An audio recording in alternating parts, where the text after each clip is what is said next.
This remarkable manhwa begins on a dark, stormy night in an ancient Chinese residence. Several men dressed in black robes stand in a line. Someone asks if anyone is present. Rain has pooled into a puddle from the endless downpour. A filthy child stands in the rain, facing the men in black robes. Their stillness is disconcerting. A man with crimson eyes observes the boy intently, wondering how anyone could be living in the abandoned martial academy. Addressing him as a young warrior, the man politely asks for permission to take shelter from the rain for the night. The boy examines them, curious about who they might be. It surprises him that they are speaking to him so respectfully despite his young age. He reasons that they might see him as a young Taoist protecting the closed academy. In response, he greets them and thinks that perhaps they aren't dangerous people. He explains that he too only started living in the abandoned academy a few years ago, adding that they may stay wherever they wish, just not in his pavilion. The men thank the young warrior for his generosity. Their leader instructs them to avoid the boy's pavilion and find other spots for shelter. He asks if they understand, and they all respond affirmatively before dispersing to find their own spaces. The boy notices the word Tang embroidered on their robes and wonders if they belong to the same clan. Though curious about their identity, he has more pressing matters to attend to. Entering his pavilion, he busies himself with preparing dinner for the children. The somber atmosphere shifts as the boy becomes animated with joy. Our protagonist enthusiastically calls everyone to eat. Opening a large pot, he reveals a small, brown, cricket-like insect inside, remarking that he was nearly late and the insects must be starving. In another pot, he finds a large spider called the black earth tiger, a tarantula native to Hainan, China. This impressive species, which can grow up to 20 centimeters long, features unique stripes resembling those of a black tiger. Using chopsticks, the boy carefully picks up an insect to feed the spider. While feeding it, he reflects on how he wouldn't have survived without these creatures. The tarantula eagerly eats the insect, pleasing the boy. He marvels at how this spider, once the size of a fingernail, has already shed its shell twice and grown so much. Feeling happy, he notes that the spider has had its fill.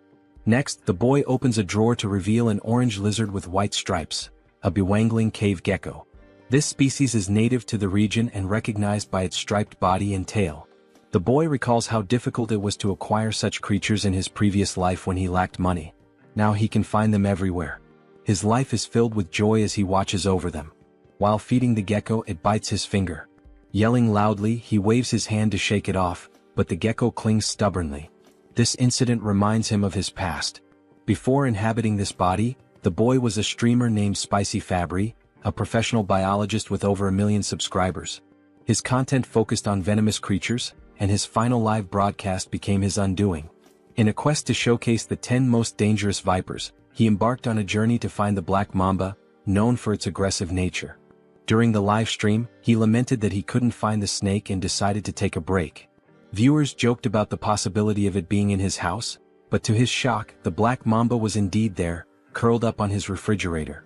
Before he could react, it bit him and he died instantly during the broadcast. Returning to the present, the boy pouts, reflecting on the irony of his death after such an exhaustive search. Meanwhile, an elderly man in a black robe knocks on the pavilion door. Thanking the boy for his kindness, he invites him to share their meal, a freshly caught deer. Excited at the prospect of eating proper meat rather than snakes or lizards, the boy eagerly accepts the invitation. The group gathers around a bonfire as the deer cooks. Noticing the boy's intense gaze at the food, the elder reassures him that it will take time to cook. To pass the time, he begins asking the boy questions about his age and living situation. Embarrassed but obliging, the boy answers his inquiries. The boy felt embarrassed when he realized he'd been staring at the deer for too long. Allowing the elder to ask his questions, he listened attentively. The elder wanted to know if the boy lived alone and how old he was. Unsure if he was 14 or 15, the boy decided to fabricate a story, claiming that a childhood head injury had left him with poor memories. When asked if he was staying there by himself, the boy confirmed, explaining that he lacked any real talent and survived by catching snakes and selling their skins. The elder expressed disbelief that the boy engaged in such dangerous work, but the boy simply shrugged, saying he was used to it. Just then, someone brought over some cooked meat for them to eat. An old man commented on how hungry the young warrior must have been. The boy gratefully thanked the elder, happily noting it had been ages since he'd last eaten meat. As he took a bite, pure joy spread across his face. In his mind, he thought, this is what happiness feels like. The older men watched him with smiles, their amusement evident. As he ate, the elders took the opportunity to ask more questions. The elder explained that they were searching for something unusual and wanted to know if the boy had seen anything strange. Initially hesitant, the elder eventually decided it was safe to share the details since the boy lived alone and wouldn't cause trouble. The patriarch explained they were looking for a centipede with a blue spot on its body. Surprised, the boy asked how large the centipede was. The patriarch explained that an adult could easily swallow someone his size. Pale with shock, the boy realized his assumption that he'd been transported only a few centuries into the past might be wrong. He could be in an entirely different world. The white-haired elder reassured him, saying they were close to capturing the creature. Curious, the boy asked if they intended to keep it as a pet. The question amused the elders and the white-haired man burst into laughter. The patriarch chuckled, commenting on how funny the young warrior was. Through laughter, the elder clarified that raising the centipede wasn't their goal, they needed it for medicinal purposes. Confused, the boy probed further. Initially suspecting them of being traitors, he began wondering if they were involved in illegal drug making. He asked how a centipede could serve as medicine. The elder explained that his granddaughter was gravely ill, and only the inner core of the blue spot centipede could save her. Moved by their determination, the boy thought about the lengths parents would go to for their children. Though he felt sorry for the centipede, he decided to help them, especially since they had treated him to meat. The boy began discussing the centipede, and the patriarch eagerly asked if he had seen one. He admitted he hadn't but suggested he might know where they could find it. Drawing on his vast knowledge as Spicy Fabry, a former biologist and streamer with expertise in venomous creatures, the boy recalled facts about centipedes. Among the millions of species on Earth, around 20,000 are venomous, and he knew all of them by heart. Centipedes were no exception. In his mind, he visualized opening a book and flipping through its pages, searching for the specific information he needed. Within moments, he closed the book, having found the answer. Back in reality, he told the elders he might know where the centipede could be. Startled but intrigued, they pressed him for details. The boy asked which areas they had already searched.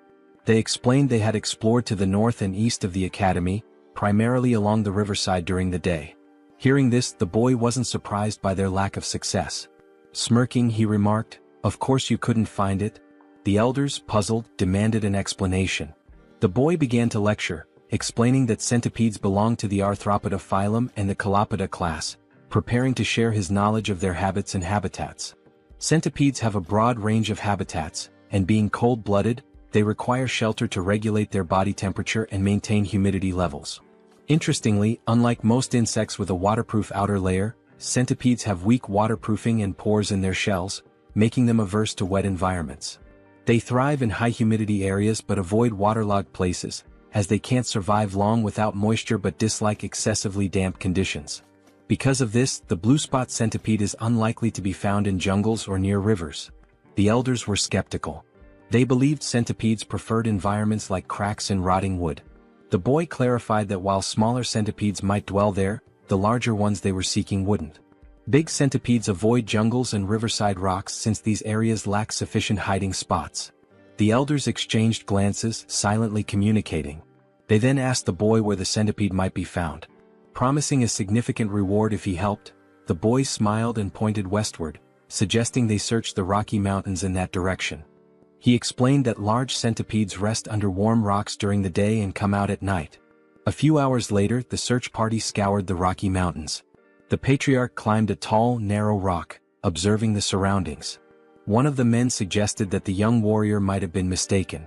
The patriarch decided to end the search for the day, signaling the team with an arrow. As the men gathered around a bonfire, they were visibly exhausted but still clung to hope, trusting the boy's intelligence. The patriarch, deep in thought, eventually spoke, his voice heavy with emotion. He lamented that his daughter, Huayun, was the greatest talent in the Tang family's history and questioned why the heavens seemed to abandon her. Suddenly, a voice announced the Grand Patriarch's return. The patriarch welcomed him and they gathered around the fire. The Grand Patriarch confirmed that he too had failed to find the centipede. With Huayun's condition worsening and only a few months left, he doubted they could locate the creature in 10 days. A heavy silence fell.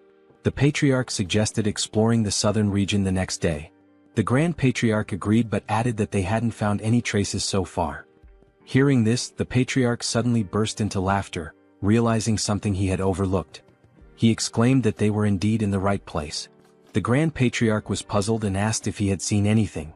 The Patriarch replied no, but the Grand Patriarch elaborated. He explained that the complete absence of traces, no animals, droppings or markings, was a sign that the centipede might have cleared the area. The realization struck the Patriarch. Territorial animals might have fled or fallen prey to the centipede. Confident, the Grand Patriarch assured him that the blue spot centipede was definitely nearby. Their hope to save Huayan reignited. Suddenly the ground beneath them began to shake. Cracks appeared and the bonfire area started to crumble. To their horror, a massive limb emerged from the earth, followed by another. The men froze in terror as the enormous blue spot centipede revealed itself. Even the Grand Patriarch looked unsettled. Back at the academy, the boy grumbled about the chaos. He wondered how massive the centipede must be to cause such a commotion. Being a venomous animal enthusiast, he was both annoyed and curious, wishing he could see the creature himself. At the Rocky Mountains, the battle against the centipede raged on. The men eventually triumphed, though not without sustaining injuries. They successfully retrieved the centipede's core, a shimmering blue gem safely stored in a wooden box. Overcome with emotion, they wept, knowing they could finally save Huayan.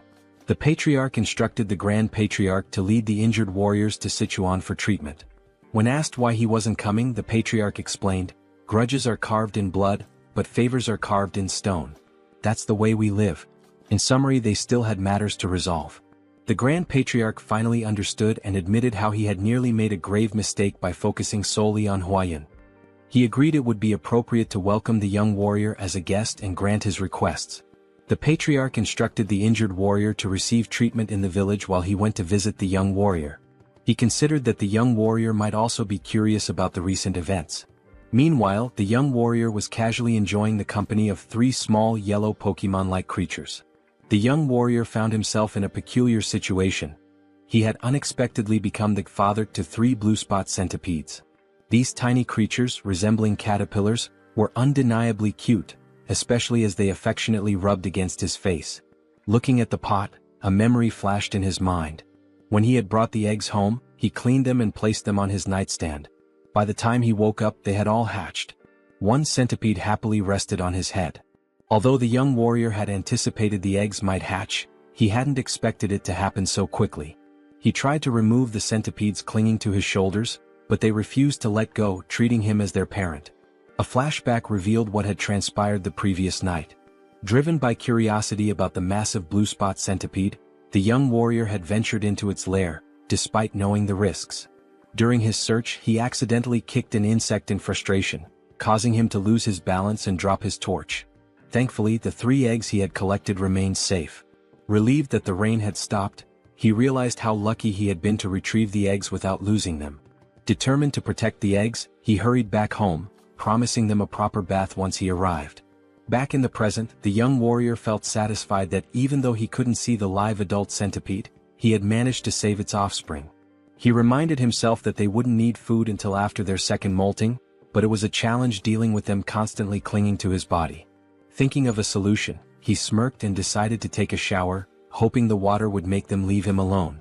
Elsewhere, the elder patriarch arrived at the academy and approached the pavilion. Knocking on the door, he called out to the young warrior but received no response. After a brief hesitation, he turned the knob and entered the room. Inside, he noticed herbs, jars and medicines, which made him wonder if the young warrior was a healer. Feeling it was intrusive to enter uninvited, he decided to leave, but the rustling sound from a pot caught his attention. Curious, he opened the pot and found a spider inside. His gaze shifted to the drawers where he discovered a gecko. Checking another pot, he saw beetles, alongside eggs and dried snakes scattered around. The elder was astounded. He couldn't comprehend how the young warrior managed to raise such venomous creatures and their offspring. Even the Tang clan, well-versed in handling poisons, had only been able to extract venom, not cultivate eggs like this. The elder realized his encounter with the young warrior was the true stroke of luck, far beyond the centipede's discovery. As the young warrior appeared and greeted him, the elder noticed the boy's concern about his bandaged arm. Dismissing it as a minor injury, the elder began to share something important but was interrupted by a sudden ominous energy. An explosion rocked the entrance behind them, and a shadowy figure began to emerge. As its form became clear, it resembled an ogre with a single eye and burn scars on one side of its face. The elder immediately shoved the young warrior aside, urging him to flee. The young warrior was caught off guard and confused. The monster let out a deafening roar and moved with alarming speed, attacking with its hand. The elder blocked the strike with his uninjured arm, enduring immense pain. The monster retaliated, throwing the elder back and sending him crashing into the ground. The area filled with dust as the elder struggled to catch his breath, coughing up blood. He realized the monster's strength rivaled that of his own father. He desperately told the young warrior to escape, but when the dust cleared, the scene revealed the young warrior being held in the air, choking as the monster gripped him tightly. The young warrior gasped for air as the monster roared with laughter. The creature mocked him, claiming he had heard that members of the Tang clan had arrived in Hainan. It sneered, saying no one could have imagined that the son of the myriad poison's divine sovereign would end up wounded and alone. The elder calmly retorted that he had no idea who the monster was and demanded to know why both he and the young warrior were being targeted. The creature scoffed, asking if its disfigured face and powerful fists didn't make it obvious. It then introduced itself as Takan Yang, the blood hand Rakasa, and blamed the elder's father for its mutilated appearance. The elder recognized the name. He recalled hearing that Takan Yang had been struck by a poisoned palm and fallen off a cliff, presumed dead. Yet here he was, alive and seething with vengeance. The elder tried reasoning with him, pleading for the release of the young warrior and offering his own life in exchange. But Takan Yang refused, vowing to annihilate anyone associated with the Tang clan. Inwardly, the elder cursed this relentless demon, a term used for martial artists who sow chaos and destruction. It was clear Takan Yang had no intention of sparing the young warrior. As the warrior's face grew pale from suffocation, Takan Yang sneered and prepared to end his life. Desperately, the young warrior begged for mercy, his strength waning with every passing second. Just then, 3 pairs of fierce eyes flashed. The tiny centipedes lunged onto Takan Yang's arm. The once adorable creatures revealed their ferocity, biting into the monster's skin with unrelenting force. Takan Yang was taken aback, shouting angrily that mere centipedes couldn't harm him. But as he spoke, his neck turned violet, and he coughed up blood before collapsing in agony. The young warrior, now free, stumbled backward, staring in disbelief. He cautiously asked the elder if Takan Yang had been a bad person. The elder, equally stunned, watched as the lifeless body of Takan Yang lay on the ground. Slowly, his shock turned into a wide grin as he realized the young warrior was far more extraordinary than a mere guest. The elder thought to himself that this boy must join the Tang clan. A few days later, the elder was recovering, and the young warrior diligently cared for him, placing a damp cloth on his forehead. The elder expressed his gratitude, but the young warrior suggested instead that he tell him the whereabouts of his companions so he could check on them. Realizing he couldn't leave the elder alone and that calling for a doctor wasn't an option, the warrior stayed. The elder reassured him, saying he would recover with rest, but the warrior remained skeptical, bewildered at how calm the elder could be after such severe injuries. When the elder explained that martial artists had extraordinary resilience, the young warrior was incredulous. He asked if martial artists could fly and shoot fireballs. The elder chuckled and admitted that while not everyone could, it wasn't entirely far-fetched. The young warrior marveled at the strangeness of this world, acknowledging that things like giant centipedes only made sense here. The elder formally introduced himself as Tang Kailson of the Sichuan Tang clan, and the young warrior introduced himself as Wei Soryang. Kailson noted the meaning of Soryang's name, small dragon, and remarked that it was fitting. Curious, Kailson asked if the centipedes on Soryang's body were venomous. Soryang casually rubbed one of the centipedes' bellies and confirmed that they were blue spot centipedes. The revelation made Kailson leap from the bed in shock. He asked if Soryang had tamed them and how he had managed such a feat. Soryang smiled and replied that it was a long story. When Kailson insisted he didn't mind, Soryang began recounting how he had raised the centipedes from eggs. When the story concluded, Kailson could hardly believe it and asked for confirmation. Soryang proudly affirmed that he had indeed raised them from eggs, predicting their hatching with precision. Still reeling, Kailson watched as Soryang opened a drawer and pulled out 2 lizards. The young warrior eagerly displayed them, pointing out the differences. One had a brown body with yellow and white stripes, while the other, a product of selective breeding, had a plain brown body and a white tail. Kailson asked if Soryang had intentionally bred the lizards for their coloration. Blushing slightly, Soryang happily admitted that he had, simply because he found it beautiful. Kailson gathered his composure and asked if the young warrior could breed the most venomous creatures to produce even deadlier ones. Soryang responded with a surprised, "Huh?" In his mind he considered the possibility, it was theoretically feasible. He then explained to Kaelson that if they could determine which creatures had the most potent venom, it might be possible. Before he could finish, Kaelson exclaimed with excitement, "Really? That's possible?"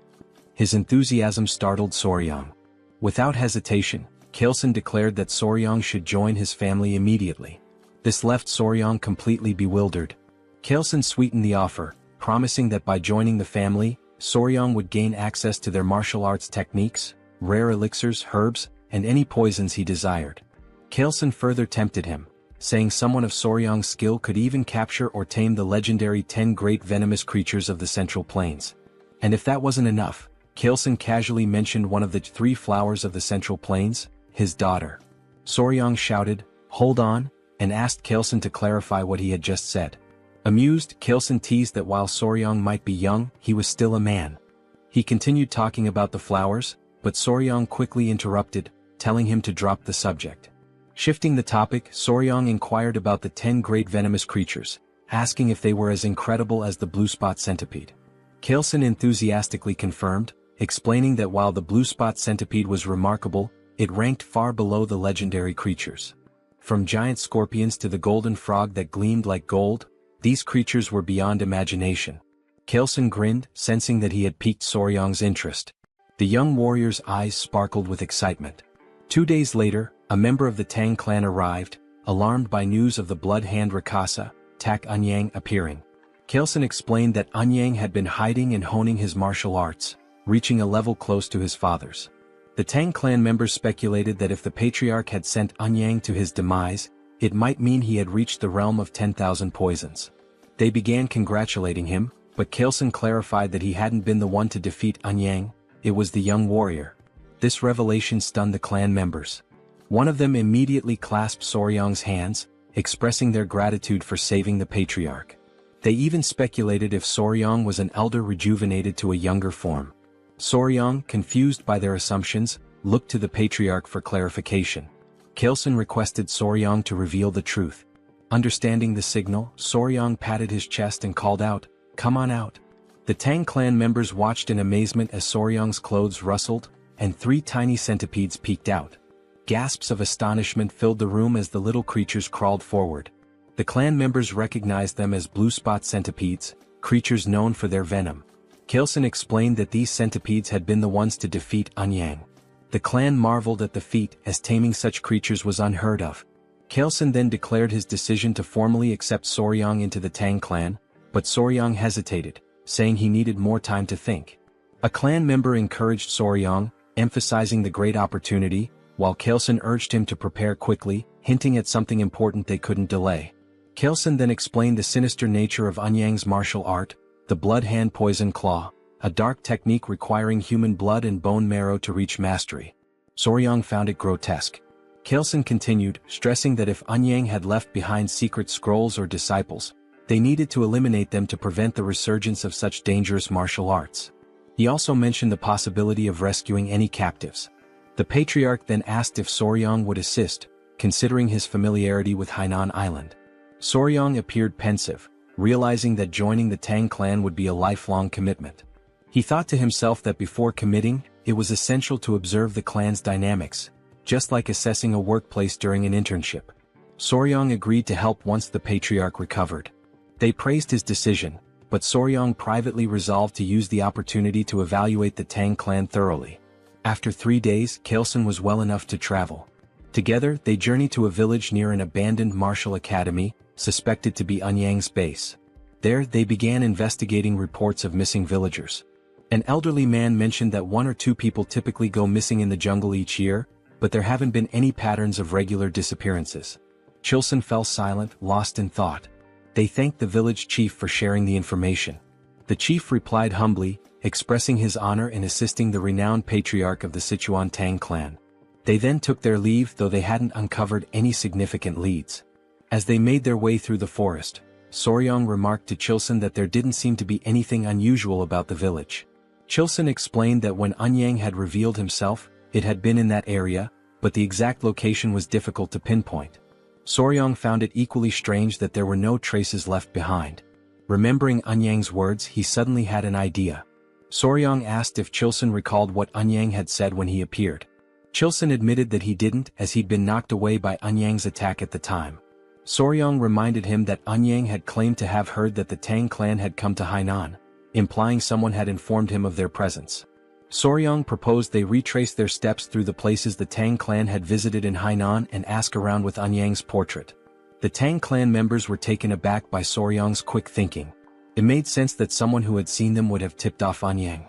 Energized by the idea, they set out immediately. Their journey brought them to a gloomy village.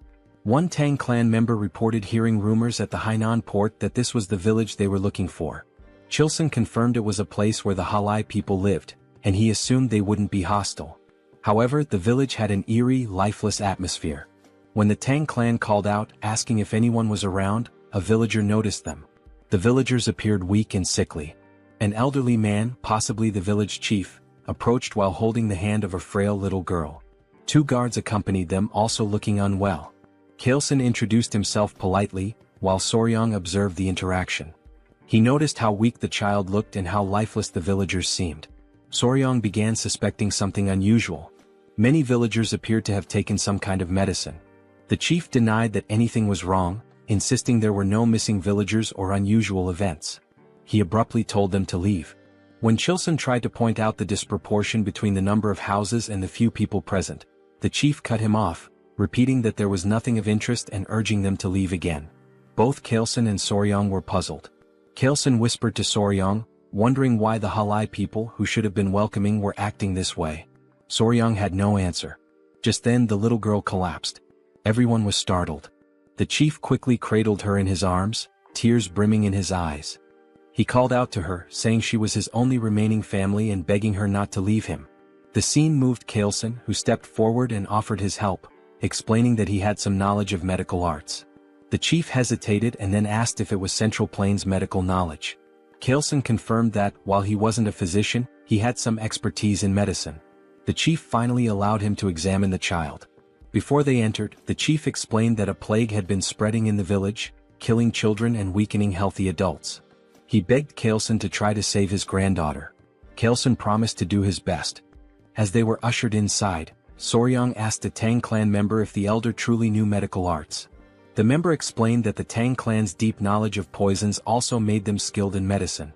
He added that martial arts training often begins with an understanding of one's own body, which includes medical knowledge. Soryang thought to himself that if he joined the Tang clan, learning medical arts would be far preferable to mastering their terrifying poison techniques.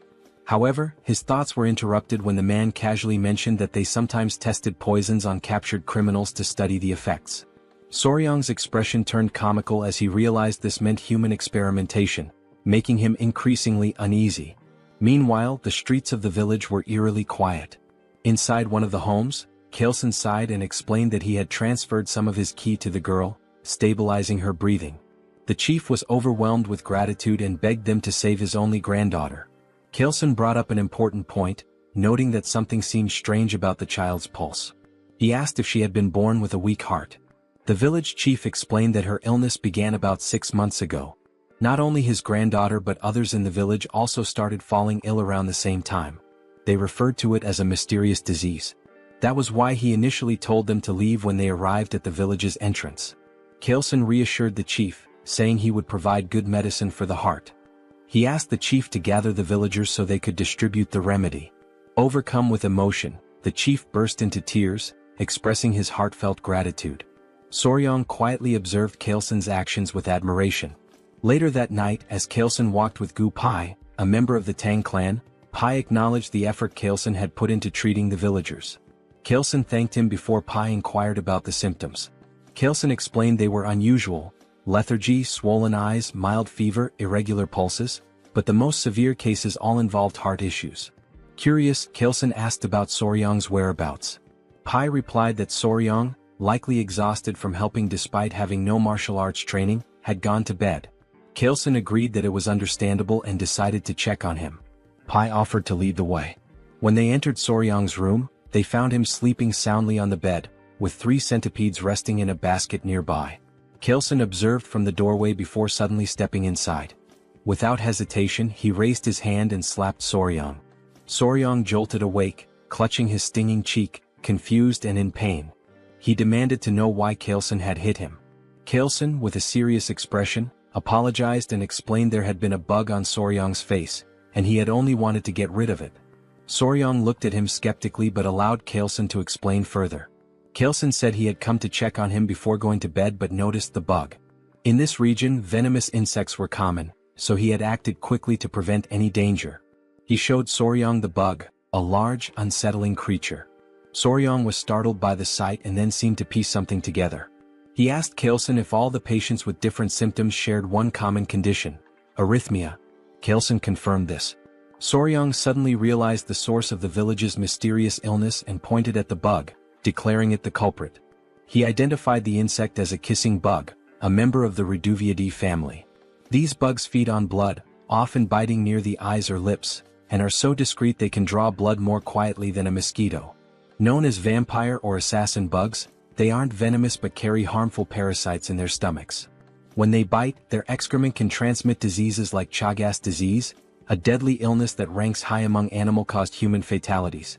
Soryong then asked the village chief if the village's dogs exhibited symptoms similar to those of the sick humans, such as shortness of breath. The chief confirmed they did and asked if the bug was to blame. Soryong affirmed this, adding that with proper medicine, his granddaughter and others could be saved. Kailson grinned and asked Pai what he thought. Pai commented on Soryong's perceptiveness, praising him as a young warrior of great potential. Watching them, Soryong was baffled by their expressions and wondered what was going on. They reminded him that they were members of the Sichuan Tang clan. When Soryong's puzzled face made it clear he didn't understand the significance, Kailson repeated the statement. Internally Soryong thought, so what? His irritated and confused expression was unintentionally amusing. Kailson began explaining the concept of goo. Some believed these were venomous parasites, while others thought of them as a form of witchcraft. According to him, malicious individuals in China bred these bugs to cause suffering or manipulate others. They would feed the bugs to people, causing either excruciating pain or complete subjugation. Soryong found the idea hard to believe. Kailson acknowledged it sounded extraordinary but added that many martial artists had been killed by goo, forced to harm their families, or enslaved by these evil practitioners. Because of this, efforts to develop antidotes to goo had been relentless. These cures could either expel the parasites from the body or destroy them entirely. As Kailson spoke, Soryong began to grasp the gravity of the situation. Kailson posed a question. If someone had succeeded in creating a cure, who could it be? With pride, he declared that it could only be the renowned Sichuan Tang family. He explained that if they had something capable of dissolving a fist-sized roundworm inside a body, dealing with a tiny bug would be no trouble. Then he revealed the curse-melting orb, stating that even a small dose of this medicine would suffice. Soryong expressed mild amusement, though inwardly he reflected on how extravagant the name sounded for what was essentially an antiparasitic drug. They reassured the village chief that they could save his granddaughter, and soon enough the villagers began recovering, starting with her. The chief was deeply relieved, and the villagers' warm hospitality was an unexpected but welcome reward. The villagers, with their bright and cheerful demeanor, lived up to their reputation for optimism. Kailson acknowledged that the situation would have been much harder without Soryong's insight in identifying the cause of the illness. He humbly redirected the villagers' gratitude to Soryong, praising him as their true savior. Despite the Tang family's medicine curing the villagers, Kailson insisted on giving all the credit to Soryong. Watching the villagers thank Soryong brought Kailson great satisfaction, as though he were the one being celebrated. Soryong was touched by this gesture. The villagers rejoiced, lifting Soryong and tossing him into the air repeatedly in celebration. Later, the village chief pulled Kailson aside to revisit their earlier conversation at the village entrance. When Kailson asked what it was about, the chief mentioned the villages where people had gone missing. Intrigued, Kailson asked for more details. The chief explained that one of the women in their village, originally from another settlement, had shared a troubling story. Years ago, her hometown suffered a tragedy where several villagers mysteriously disappeared. They believed they had finally uncovered the truth. Kailson inquired about the village's location, and the chief pointed them westward. Upon arrival, the stench of decay was overwhelming, confirming they were in the right place. The scene was grim. Corpses, refuse and insects littered the area, with poison lingering in the air. Pai warned Soryong not to look, but Soryong had already seen it all. Amid the carnage, a man spotted something unusual, a golden chicken foot peeking out of a pile. On closer inspection, it was attached to a bird, a magnificent creature with a golden tail and feathers in shades of purple, pink, and black.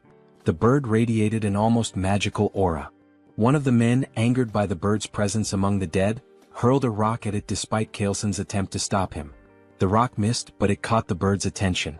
Kalesen, sensing danger, placed a calming hand on the man's shoulder, warning that something felt off. The bird spread its wings, releasing a toxic miasma that melted nearby skeletons. Startled, Soryang was grabbed by someone who covered his mouth to prevent him from inhaling the poison. Kalesen commanded everyone to flee while shielding Soryang. He explained that the creature was a jinyao, a poison-feathered bird. Once safe, the group gathered around Kalesen, who described the bird in detail. Its wingspan reached 5 feet, its sharp beak gleamed bronze, and its body was cloaked in vibrant purple feathers. The creature could spread death with a single movement, turning everything around it to poison. Atop its head sat a golden crown, giving it an air of regal menace. Soryang, captivated, asked if it was one of the 10 great venomous creatures. Kalesen confirmed that it was and explained that the jinyao held the top rank, earning the title of the king of all venom. Soryang's excitement was palpable as he imagined how even the most dangerous insects and snakes seemed tame in comparison. Kalesen explained that the jinyao was likely drawn to the area by venomous snakes, as it only consumed the heads of such creatures. When Soryang asked how common they were, Kalesen replied that sightings were rare, perhaps once in a century. Fascinated, Soryang asked if it was possible to capture the creature. His question left the Tang members stunned. Kalesen, however, was amused and inquired if Soryang truly wanted to try catching it. When Soryang admitted he did but expressed concern about the venom, Kalesen smiled knowingly. He remarked on Soryang's keen interest in the 10 great venomous creatures and assured him that if he was serious, there was indeed a way. Soryang was astonished. Kalesen explained that if he mastered the Tang clan's poison techniques, he would gain immunity to all toxins and even withstand Jinyao's venom. Only through the martial arts of their clan could one nullify all poisons in the world. Kalesen, ever cunning, casually mentioned that their techniques are never taught to outsiders. Even if he wished to help as the patriarch, he couldn't break the clan's rules. Eagerly, Soryang asked if joining the family would grant him the right to learn. He also inquired whether achieving immunity to poison would truly let him endure Jinyao's venom. Kalesen confirmed and promised to teach him everything without reservation if Soryang agreed immediately. He also assured him that he would personally oversee his progress. However, Kalesen added that if Soryang hesitated too long, he might reconsider. Feeling the pressure, Soryang declared his decision to join the clan and expressed his anticipation for Kalesen's guidance, calling him patriarch instead of elder. Kalesen's mischievous grin betrayed his satisfaction, though he acted as if he hadn't coerced Soryang into agreeing. Kalesen told Soryang that from that moment onward, he would forever be part of their family. Back at a decayed location, traces of the blood hand Rakshasa, Tak Anyang, were found in a cave. Footsteps led to a notebook discovered inside, which was brought to Kalesen. After scanning its contents, he confirmed it held the secret techniques of the blood hand poison claw. Soryang was unnerved, noting it was written in blood. Kalesen decided it was time to return. When Soryang asked if they were heading to Sichuan, Kalesen replied that it was the best course of action now that they had secured the blue spot centipede's core and the manual. Soryang requested a stop at the academy to release his friends and gather his belongings, which Kalesen approved. As they departed, Soryang glanced behind and noticed something unusual. Pointing it out, they discovered a shining purple feather from the jinyao. They all stared at it thoughtfully. Kalesen picked it up and told Soryang it would serve as a keepsake to commemorate his joining the family. Soryang expressed interest and thanked him, but Kalesen corrected him, suggesting he change how he addressed him after the upcoming ceremony. Soryang wondered if it would be some kind of initiation ritual. Meanwhile, at the Tang clan, the Grand Patriarch Tang Musong had finally returned. Exhausted, he wasted no time and inquired about Huayun's condition. Clan members rushed him inside, reporting that she was barely holding on to life. The door opened and Musong immediately called for Huayun. Those inside were surprised by his arrival. He informed his daughter-in-law that he had succeeded in acquiring the medicine and revealed the blue spot centipede's core. Overcome with relief, the daughter-in-law began to cry. Preparations were made to administer the medicine. Musong was deeply moved by Huayun's pained expression, thankful he had hurried back in time. At his daughter-in-law's urging, Musong gave the medicine to his granddaughter. A radiant blue light enveloped her as he placed a finger on her wrist to check her pulse. Everyone anxiously hoped for her to open her eyes, watching and waiting. Meanwhile, Soryang felt groggy, marveling at the vastness of the Central Plains, which far exceeded his expectations. The journey had taken over a month and a half, beginning with a boat ride from Hainan to Hangzhou and continuing through Nanjing before finally arriving in Sichuan. At the residence of the Sichuan Tang clan, Pai excitedly announced their destination to Soryang. Standing at the grand entrance, Soryang gaped as he learned the entire mountain belonged to the Tang clan, aptly named Tang Clan Mountain. He swallowed nervously, overwhelmed by the sight. Immediately, members of the Tang clan emerged to greet the patriarch. Soryang was astonished by their sheer numbers, wondering if all of them belonged to the Sichuan Tang clan. Among the crowd, a girl in a red dress ran toward them, her face lit with tears of joy as she called out for her father. It was Huayan. She embraced her father tightly, crying tears of relief. Soryang meanwhile was spellbound. Her radiant beauty left him speechless, surpassing even the celebrity he had once been involved with in his past life. Chilson, pleased to see his daughter alive, introduced Huayan to Soryang. Dazed, Soryang struggled to piece together Chilson's earlier comments, muttering something about weeds or grass before Chilson corrected him. It was all about the flower. Huayan's cheeks flushed red. Chilson told Soryang that the girl beside him was the flower he had previously dismissed. Soryang was left dumbfounded. He recalled their earlier conversation about the flower and felt a wave of embarrassment. In that moment he knew he had made a grave mistake. He never imagined he had overlooked the chance of being with such a beautiful woman, the only daughter of the Sichuan Tang clan, famously known as the venomous flower, Tang Huayan. Since childhood, Huayan carried a hidden emotional weight. She once overheard elders discussing her. While they were uncertain of her talent, they agreed her beauty was exceptional, enough to rank her among the 3 flowers of the Muram. The conversation shifted to finding her a suitable husband. One elder mentioned suggesting the patriarch take a second wife, but the patriarch had declined, leaving him baffled. Hearing this, Huayan resolved to prove herself to the clan by excelling in their martial arts. She wanted to show that even as a woman she could contribute greatly to the family. However, her impatience led her astray, creating an internal heart demon that caused a key deviation in her training. When Huayan awoke, her mother, the Grand Patriarch, and 2 others surrounded her bed. Her mother looked visibly relieved.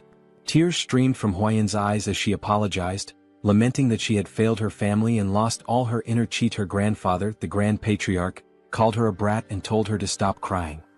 He reminded her how far she had come to reach the level of mastering 100 poisons and told her to cheer up. Huayan's confusion grew when he mentioned 100 poisons. She noticed her aura glowing and asked for clarification. The Grand Patriarch revealed a story about a mysterious young warrior who had not only saved her life but also endowed her with the inner chi of 1,000 poisons, far surpassing what she had previously achieved. In the present, Huayan asked about weed, leaving Soryang utterly embarrassed. His earlier flippant remark comparing her to weeds resurfaced in his mind. He berated his past self for such thoughtlessness but tried to dismiss the moment by joking that the patriarch had taken the comment too seriously. Gathering himself, he greeted Huayan formally, stating how glad he was to see her healthy. Huayan introduced herself as Tang Huayan, also known as the venomous flower. She expressed her gratitude, promising never to forget the life-saving favor he had done for her. Soryang, entranced by her beauty, struggled to form coherent thoughts. Kilson interrupted, asking Soryang what he thought of his daughter. To Soryang's shock, he heard a voice in his head, realizing it was some form of sound transmission. Kilson teased, asking if Soryang agreed that Huayan was stunning and hinted at the possibility of them growing closer. Later, Soryang rested in a large bath, feeling utterly drained. Nearby, the centipedes he had cared for were sleeping peacefully in a basket. He noticed one waking up and, surprisingly, smiling at him. Despite their intimidating appearance, they seemed to understand his words when he warned them about the hot water, willingly staying in the bucket as he suggested. Amused by their behavior, Soryang recalled Pai's mention that centipedes were spiritual creatures. He made a mental note to learn more about them later. However, Kilson's earlier remarks about Huayan lingered in his mind, leaving him restless. At another pavilion, the family gathered around a large table. The Grand Patriarch, the Patriarch, his wife, and Huayan. Kilson announced his decision to give Soryang the East Wing Room, a space traditionally reserved for couples in Chinese residences. The Grand Patriarch questioned if Soryang was truly that talented. Kilson confirmed, explaining that Soryang's remarkable abilities went far beyond mere chance encounters. He elaborated that Soryang not only possessed unparalleled knowledge of venomous creatures but also defeated Ouyang, encountered legendary spiritual creatures, and even hatched the blue spot centipede eggs himself. The Grand Patriarch commented on the Patriarch's luck in finding such a treasure. The conversation then turned to Huayan. Kaleson told his daughter that he wished to make Soryang his son-in-law, asking for her opinion. As Huayan processed her father's words, realization dawned on her. She grew quiet. Huayan wanted to prove that she could bring greater value to the clan now that she possessed the 1,000 poisons constitution, surpassing the mere 100 poisons constitution. She responded that as a member of the Tang clan, she understood her father's intentions. However, she declared that it was her responsibility to determine if the young warrior was truly deserving of her. Without waiting for a reply, she dashed out of the room, leaving behind an awkward atmosphere. In Kaleson's mind, he thought the young warrior ought to be cautious. Though his rose was stunningly beautiful, her thorns were equally sharp. Huayan ran swiftly, her emotions in turmoil.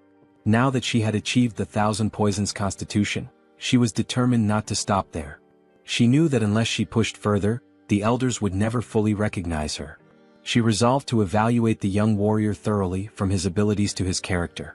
Meanwhile, Soryang was lost in thought, contemplating how to navigate the situation. He suspected Huayan might harbor resentment toward him. Half-jokingly he asked his centipedes, his kids, for advice. Suddenly Huayan appeared before him, stunning him completely. She was breathtaking. Side note: the art style here is so vivid it feels like a scene straight out of a classic manhwa. Back to the moment, Huayan quickly excused herself, saying she was in a hurry, and asked for his hand. Soryang extended his hand hesitantly, blushing as he did so, feeling like a loyal pet offering a paw. Trying to lighten the tension, he suggested that they should only do such things after getting closer, as there's a proper order to such matters. Huayan froze for a moment before understanding his misunderstanding. Her face turned beet red as she corrected him, insisting that wasn't her intention at all. Realizing his mistake, Soryang felt a wave of embarrassment. Huayan sighed and clarified again, explaining that she had only wanted to check his pulse. She apologized for startling him by suddenly asking for his hand. Sitting beside him, she admitted that her approach had been abrupt and assured him that she only wanted to explain some things. Soryang listened attentively. Huayan began recounting her struggles, sharing how, as the Tang clan's sole direct descendant, she constantly faced schemes from the branch families. To secure the family's future, the elders had decided to seek a capable son-in-law. They even considered how Soryang's role within the family might change should he join. She apologized in advance for needing to confirm something but assured him that no matter the outcome, she would treat him with respect as her benefactor, potentially even as a sworn sibling. Soryang reassured her, offering his hand again and saying she was free to confirm whatever she needed. Huayan placed her hand on his wrist, emitting a faint blue aura as she assessed his pulse. She explained that the Tang clan's martial arts were unique. They required practitioners to adapt to toxins gradually as their internal energy grew. The poisons were ranked: 5 poisons, 10 poisons, 100 poisons, 1,000 poisons, and finally 10,000 poisons. To her surprise, Soryang's body could adapt to 10 poisons, a rare feat for someone not born into the Tang clan. However, it was only 10 poisons, which meant his aptitude would place him at the level of a first-rate martial artist but no higher. She explained that this was the pinnacle someone without innate talent could reach. She then took her leave, leaving Soryang deep in thought. Alone, Soryang mulled over the revelation. A 10-poison body? His face paled at the implications. It might mean he couldn't capture the Jinyao, a crucial goal for him. Hours later, Huayan stepped out of her bath. Despite washing multiple times a day, she noticed her body emitted a strange scent ever since she had absorbed the blue spot centipede's inner core. Dressing herself, she wondered if it was some sort of punishment for her ungrateful words toward her savior. Meanwhile, Soryang was fast asleep, dreaming of a conversation with someone who thanked him for his kindness. It was Huayan, or so it seemed. When he asked if it was a dream, the figure explained that while it felt dreamlike, it was not. The entity revealed herself as the blue spot centipede, borrowing Huayan's appearance to avoid startling him.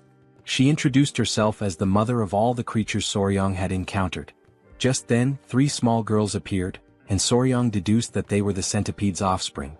He asked her how she managed to appear in his dreams. She explained that after being mercilessly killed, leaving her children behind, her lingering grudge reached the heavens, and her spirit became trapped in her inner core. She added that while she had been cursing the girl who consumed her core, An opportunity to resolve her grudge arose, allowing her to manifest in his dreams. This was possible because he had taken all her children with him. Soryang silently acknowledged his role in revealing her location, which indirectly led to her demise. Though unintentional, he still felt responsible for the death of the blue spot centipede. Watching her, he listened as she asked if her benefactor could grant her one request. Without hesitation, he promised to fulfill whatever she wished. Her request was simple. She asked him to care for her children until they were fully grown. Soryang was puzzled, noting that centipedes typically become independent after molting twice.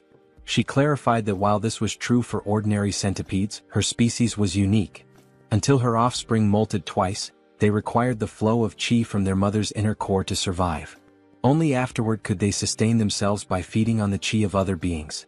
This revelation led Soryang to ask whether the children needed to remain with Huayan, as she had consumed the inner core.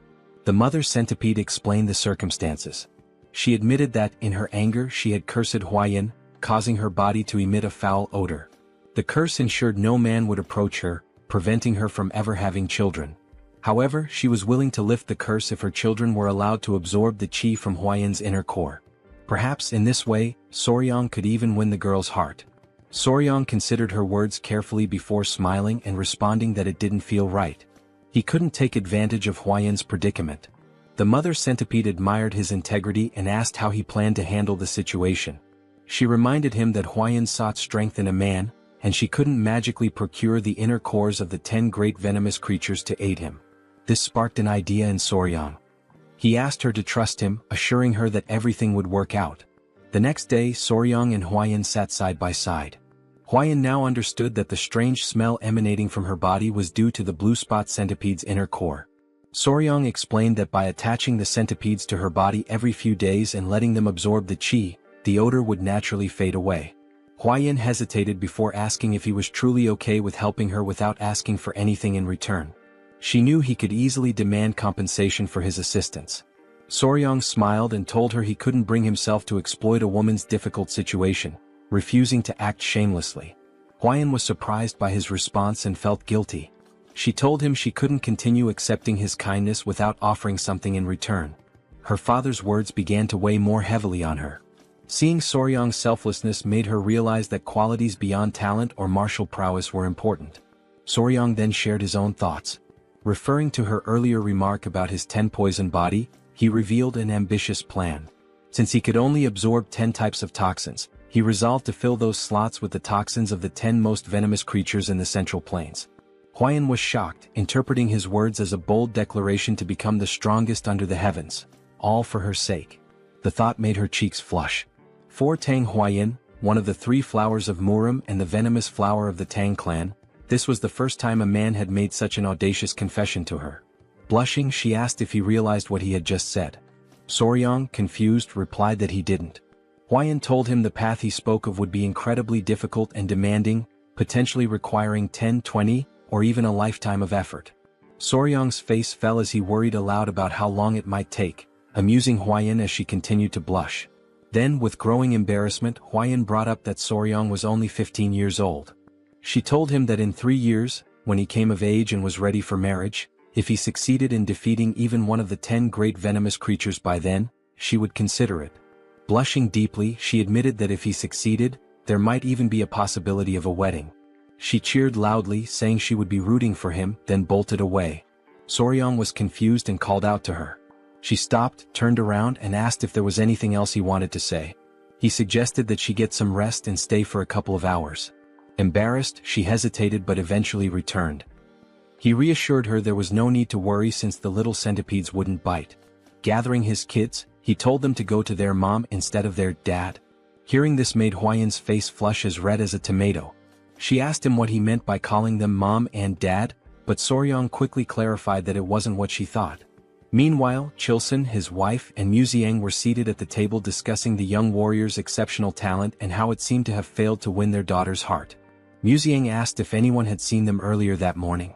He remarked that it seemed like something was developing between the two. Huayan's mother speculated that her daughter might have rejected the young warrior. The men pondered deeply. Muziang commented that forcing a marriage wouldn't be right and suggested allowing their feelings to grow naturally. Huayan's mother proposed having Huayan oversee the young warriors' martial arts training to spend more time together, believing it could help them bond. Chilson agreed it was a solid plan. Muziang added that they could consult the elder healer sage to see if he could bestow the purifying elixir of marrow and essence to enhance the young warrior's aptitude. Chilson was surprised, noting that such an opportunity hadn't even been extended to Huayan, so they shouldn't get their hopes up. Muziang acknowledged the point. At that moment, Huayan appeared outside the door, announcing herself. Chilson invited her in and asked what brought her there at that hour. She blushed, surprised to see the three of them together. She said she had something to share, blushed again, and then, all at once, declared she would do as her father had suggested. Chilson was taken aback and asked what she meant. Her mother invited her to sit and asked if she was implying that the young warrior had caught her interest. Embarrassed, Huayan couldn't respond. Chilson pressed her further, curious about the sudden change since she had previously shown little interest in him. Gathering her courage, Huayan explained that Soryang had told her he would become the greatest in the world for her. He had promised. Chilson, astonished, asked her to elaborate. She added that although Soryang's innate talent was limited to a 10-poison body, he vowed to make up for it by defeating the 10 great venomous creatures for her sake. Muziang laughed heartily, calling the young man bold. Chilson was stunned, while Huayan's mother was impressed, remarking that it was rare to find such a determined suitor.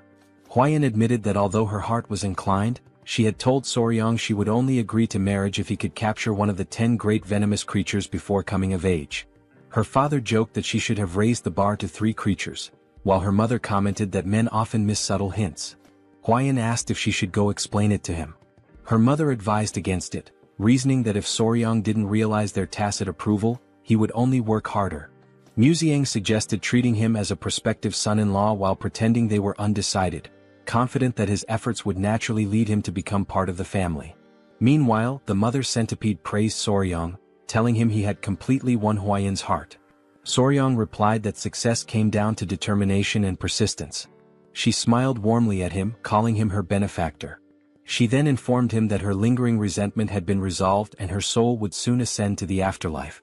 Before departing, she offered to grant him one last request, within her ability to fulfill. Soryang paused to think and then asked if he could examine her body. The request made her feel shy, though she believed it was to be expected from a man. She assumed he was succumbing to human desires and reluctantly began revealing her shoulder, preparing to undress. Startled, Soryang quickly asked if she really needed to take her clothes off. Blushing deeply, she hesitated and asked if she shouldn't. Soryang hastily clarified that it wasn't what he had meant, further deepening her embarrassment.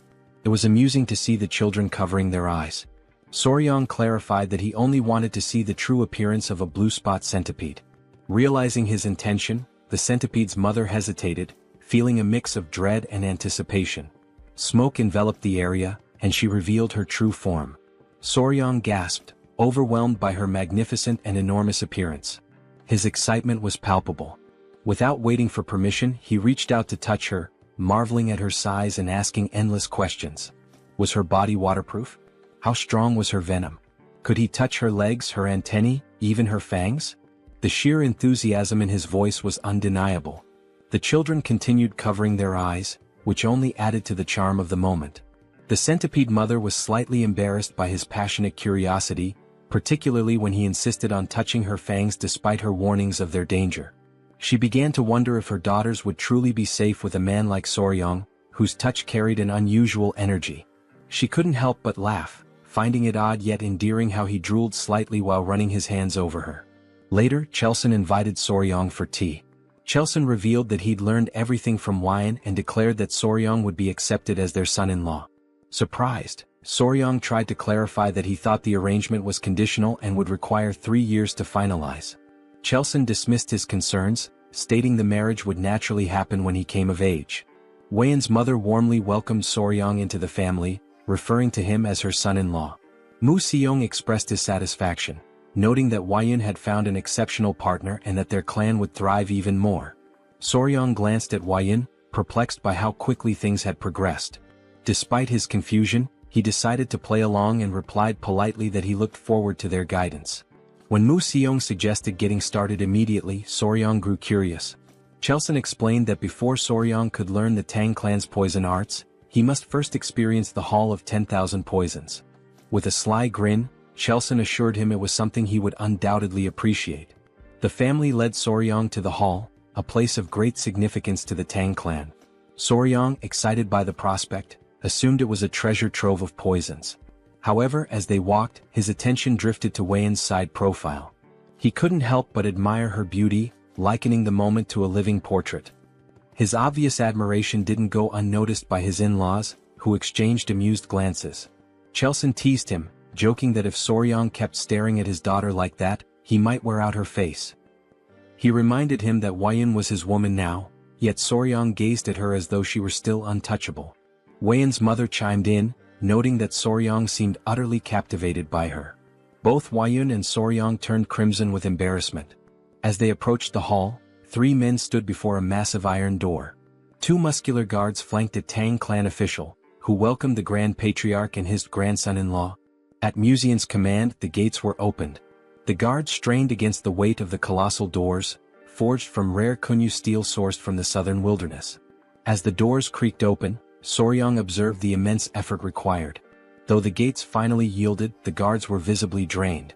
Amused by their struggle, Soryang couldn't help but think how over-the-top the security was for something reminiscent of the Middle Ages. Chelson, noticing Soryang's concern, explained that the kunyu steel was renowned for its unmatched durability. The Hall of 10,000 Poisons lay before them, and Soryang braced himself for what awaited inside. Even opening the gate was considered a privilege. Once inside, they arrived at the treasure vault where the Tang clan of Sichuan safeguarded its vast collection of poisons. This remarkable repository, known as the Hall of 10,000 Poisons, housed an incredible variety of toxins. Muzian cautioned Soryang to be careful and avoid touching anything recklessly. Soryang nodded, affirming his understanding, but he couldn't help confirming whether the hall truly contained 10,000 poisons. Chelson chuckled, explaining that the poisons were meticulously classified into categories like paralysis poisons, sleep poisons and countless others. The elders, always playful, decided to tease the young pair. Chelson suggested that Weiyan explain the poisons to Soryang, knowing he would enjoy learning from her. The suggestion made both Weiyan and Soryang blush with embarrassment. Despite her awkwardness, Weiyan accepted the task. Taking Soryang by the hand, she guided him to see the Tang clan's most potent poison. Weiyan's discomfort was evident, while the elders watched the two with amused expressions. She began her explanation by pointing out the chi-dissipating poison, which rendered a martial artist's energy unusable with just a single inhalation. She advised Soryang to handle it with extreme care.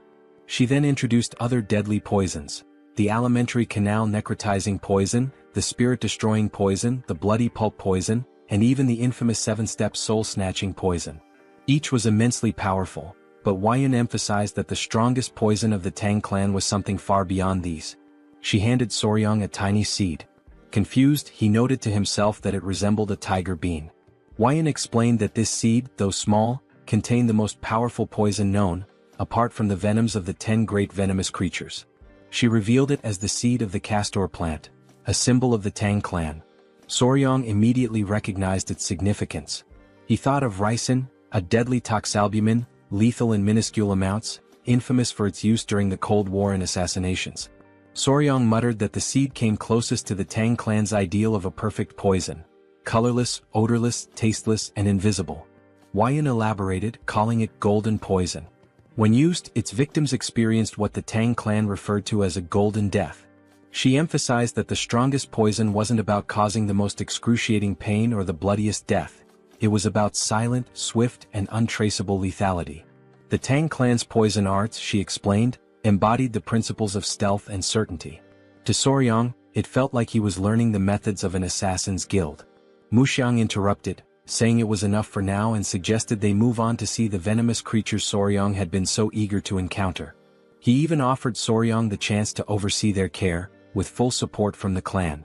In Soryang's mind, this translated to the clan indulging his passion as a hobby. His excitement was obvious. Before they could proceed, a messenger named Pai arrived, panting heavily. He urgently informed the Patriarch of a situation at the Black Tortoise Pavilion. The Patriarch asked what had happened, and Pai hesitated before mentioning 2 issues. First, the medicine sent to the Sichuan city lord had failed to achieve the desired effect, prompting a letter of complaints. Pai hesitated again before revealing the second issue, glancing at Soryang. Soryang sighed knowingly. Pai finally explained that it concerned the Hall of 10,000 Poisons. Muxiang guessed that rumors were already spreading and decided they needed to address the matter immediately. He ordered Soryang to accompany them. At the Black Tortoise Pavilion, the elders wasted no time voicing their grievances to the patriarch. They were outraged by his unilateral decision to pair Wuyun with an orphan of unknown origins. This remark infuriated Chiu-san, who began to emit a green aura as he questioned whether they were insulting his son-in-law. Despite Chiu-san's anger, the elders persisted, claiming their concerns were valid. Muxiang silenced them with a sharp rebuke, declaring that the decision was his alone. He demanded to know if they had any objections to his authority. The elders, caught off guard by his outburst, sought support from the Grand Patriarch, urging him to intervene. They argued that entrusting the Hall of 10,000 Poisons to an outsider with unproven skills was reckless. Muxiang, however, firmly reiterated that his approval was final. Meanwhile, Wuyun, conscious of Soryang's discomfort, quietly whispered an apology to him. In Soryang's mind, his initial reaction was simply goodness. He sighed as it dawned on him that his actions had caused her to worry. He thought to himself that it was she who should be apologizing. Everyone was taken aback when Soryang suddenly spoke up. "Excuse me," he said, "sorry to interrupt your discussion." He then proposed addressing the issue himself, stating that since the problem stemmed from his perceived lack of ability, he would prove his skills to the clan elders. The elders were stunned into silence, and Soryang went on to suggest resolving the Sichuan city lord's troublesome complaint as a demonstration of his capabilities. Wuyun, whispering in disbelief, asked what he was trying to achieve. Though Soryang was not one to draw attention or make a scene, he couldn't stand by while his peaceful life as a pet owner was being disrupted. His boldness left the elders momentarily speechless before their indignation erupted. They scolded him for interrupting the elders' discussion and demanded if he even knew the contents of the Sichuan city lord's letter before barging in. Calling him insolent and irrelevant, they complained to the patriarch about his interference. The elders seized the opportunity to argue for a son-in-law from a reputable martial family instead. Chao Sen's wife, however, was visibly annoyed by their tirade. Meanwhile, Soryang internally remarked on how absurd these old codgers sounded the longer they spoke. Recalling his days as Spicy Faber, a streamer with over 1 million subscribers and thousands of viewers per session, he likened the elders' complaints to the nonsensical trolling he used to deal with. Addressing the group, Soryang pointed out that they still refused to acknowledge him as the Sichuan Tang clan's son-in-law, meaning he was merely a guest. With his streaming experience, Soryang was well versed in handling chaos. He reminded them that he had saved the clan's beloved Lady Huayun, defeated the bloodhand Rakshasa Takanyang, and saved the patriarch's life. He then challenged them, asking if it was part of the clan's etiquette to insult a guest and benefactor to their face. The elders, embarrassed by his pointed remarks, admitted to speaking rashly out of desperation. Inwardly, Soryang thought of them as pathetic. The Grand Patriarch, however, appeared impressed by his composure and cleverness. One elder tried to downplay the significance of defeating Takanyang, claiming it was overstated. The Patriarch quickly silenced the objection by presenting a document, none other than the secret manual of the blood sect's bloodhand poison arts, written in blood. The elders gasped in shock. Their astonishment deepened when the Patriarch asked Soryang to reveal his companions. Tapping his chest gently, Soryang summoned the 3 baby spotted centipedes, which emerged happily. The elders grew visibly uneasy at the sight of the creatures. The Patriarch proudly explained that these were the offspring of the blue-spotted centipede, and Soryang had been raising them. He further revealed that these centipedes were the ones that had killed Takanyang. One elder, still in disbelief, confirmed if Soryang had truly managed to control a blue-spotted centipede. Soryang and the Patriarch shared knowing grins, teasing the elders. Chao San added that addressing Soryang as a young warrior instead of recognizing him as the clan's son-in-law was telling. Soryang even joked, warning the centipedes not to bite anyone unless they wanted to end up as lifeless as Takanyang. The elders, thoroughly flustered, began backtracking. They denied refusing to accept Soryang, offering feeble excuses about proper procedures and natural hesitations. The Grand Patriarch, exasperated, decided to table the discussion on Soryang's status for the moment and focused on the Hall of 10,000 Poisons. He asked why Soryang was not allowed entry, to which the elders replied that Soryang was not fully integrated into the family and was too young to be entrusted with such responsibility. The Grand Patriarch, seeing an easy solution, asked Soryang to demonstrate his abilities. Soryong smiled confidently and declared that he would prove himself worthy of the Sichuan Tang clan in their own style, by using poison. The elders were aghast, misinterpreting his words. They shouted in disbelief, asking if he intended to poison the Sichuan city lord instead of helping him. Soryong was left utterly confused by their reaction. Deep down, Soryong was puzzled, as he believed that the Sichuan Tang clan addressed poison-related matters the following day. The Grand Patriarch announced that Soryong would now begin training in the Tang clan's martial art, the 5 Venoms returning technique. Soryong asked if the training would also involve physical exercises. The Grand Patriarch explained that as Soryong practiced martial arts, his body would naturally adapt to align with the techniques.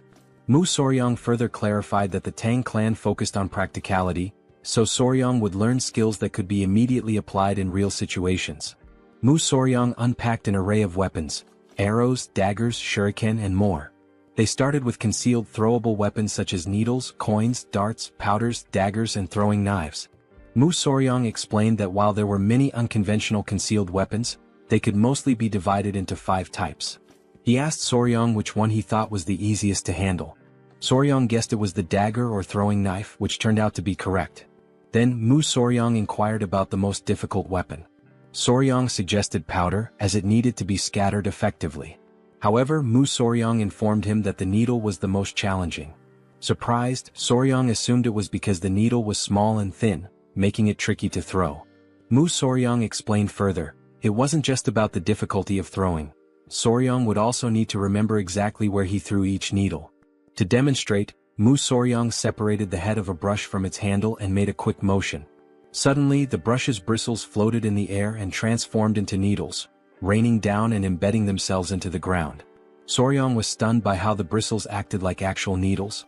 Mu Soryong revealed this was part of the Tang clan's hidden weapon technique called sky-obscuring flower rain, a secret art where hundreds or thousands of needles fall like flower petals, covering an area.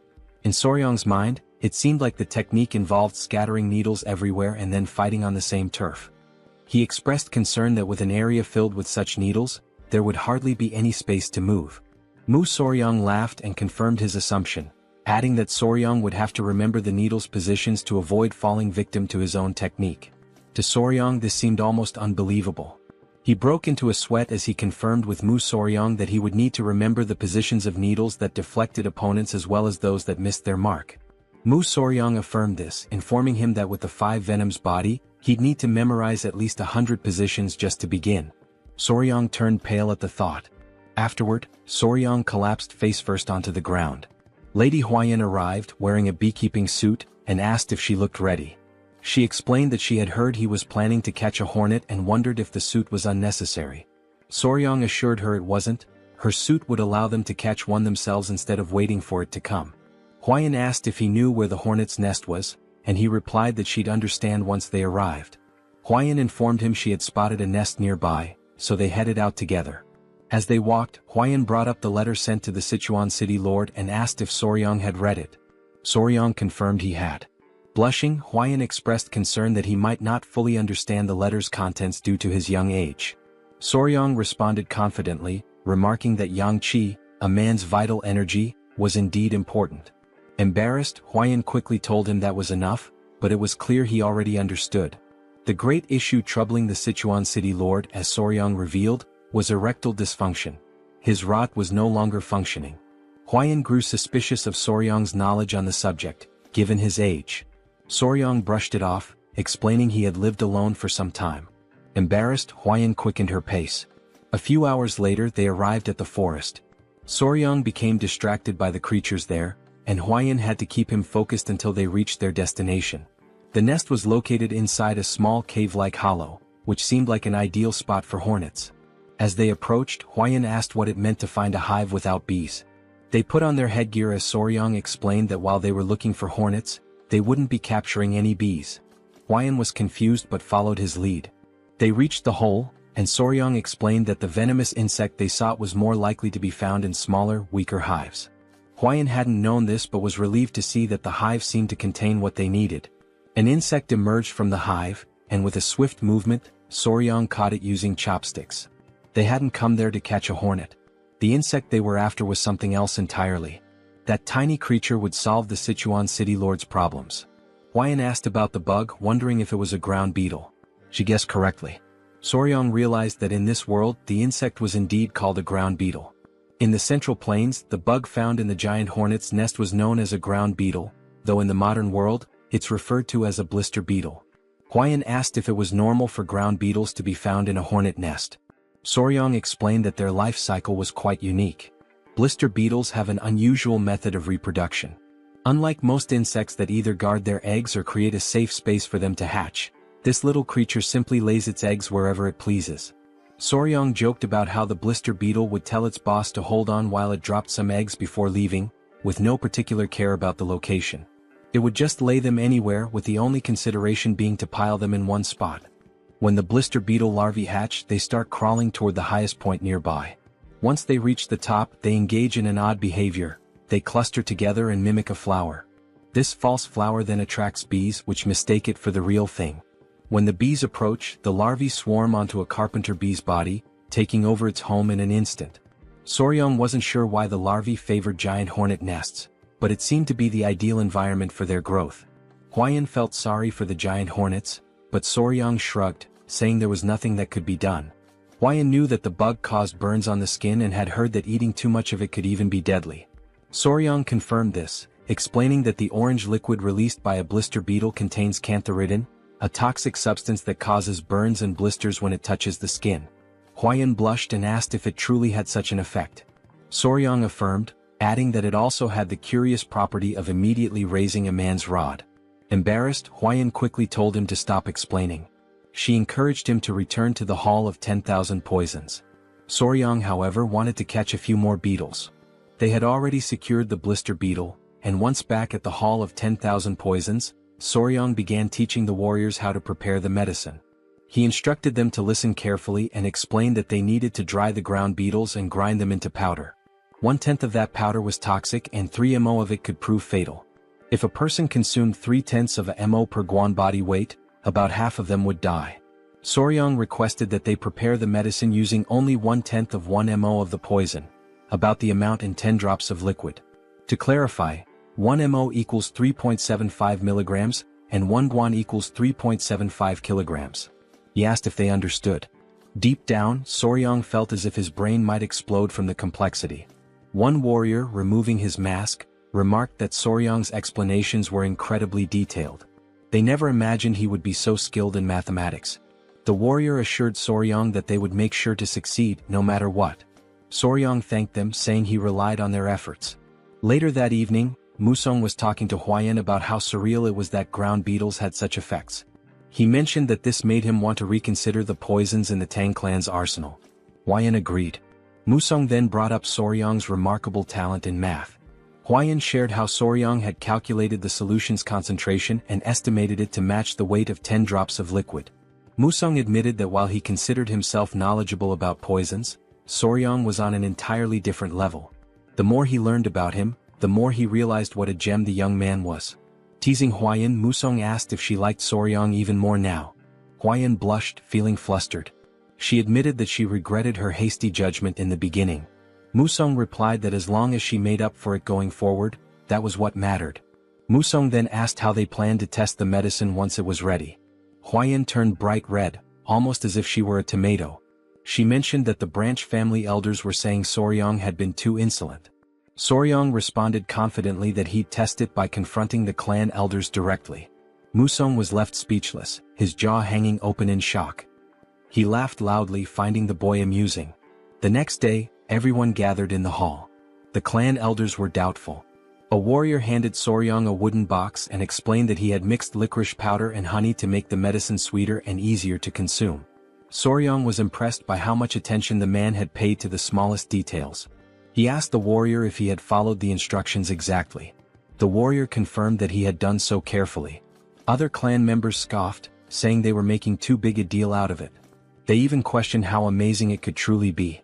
The patriarch silenced them and then asked Soryong how he planned to prove the medicine's effectiveness. Soryong feigned surprise at the question. The clan elders shouted that it was only natural they needed confirmation. One elder yelled that they would never dare send unverified poison to the city lord of Sichuan. Another elder agreed, adding that if something went wrong it could lead to disaster. Soryang calmly responded that they had no other choice. The warrior understood, but the elders were confused. They grew irritated, feeling as though Soryang was implying they should test it themselves. A loud elder snapped at Soryang, asking if he even understood what that substance was. Another elder commented that Soryang had been out in the world for so long that it seemed like even his insides had turned black. Soryang grinned and called for his grandfather. Museong appeared, asking what he needed. Soryang brought up Museong's earlier statement that those who mastered the Tang clan's martial arts were never afraid of poison. Museong agreed with Soryang's plan and confirmed the statement.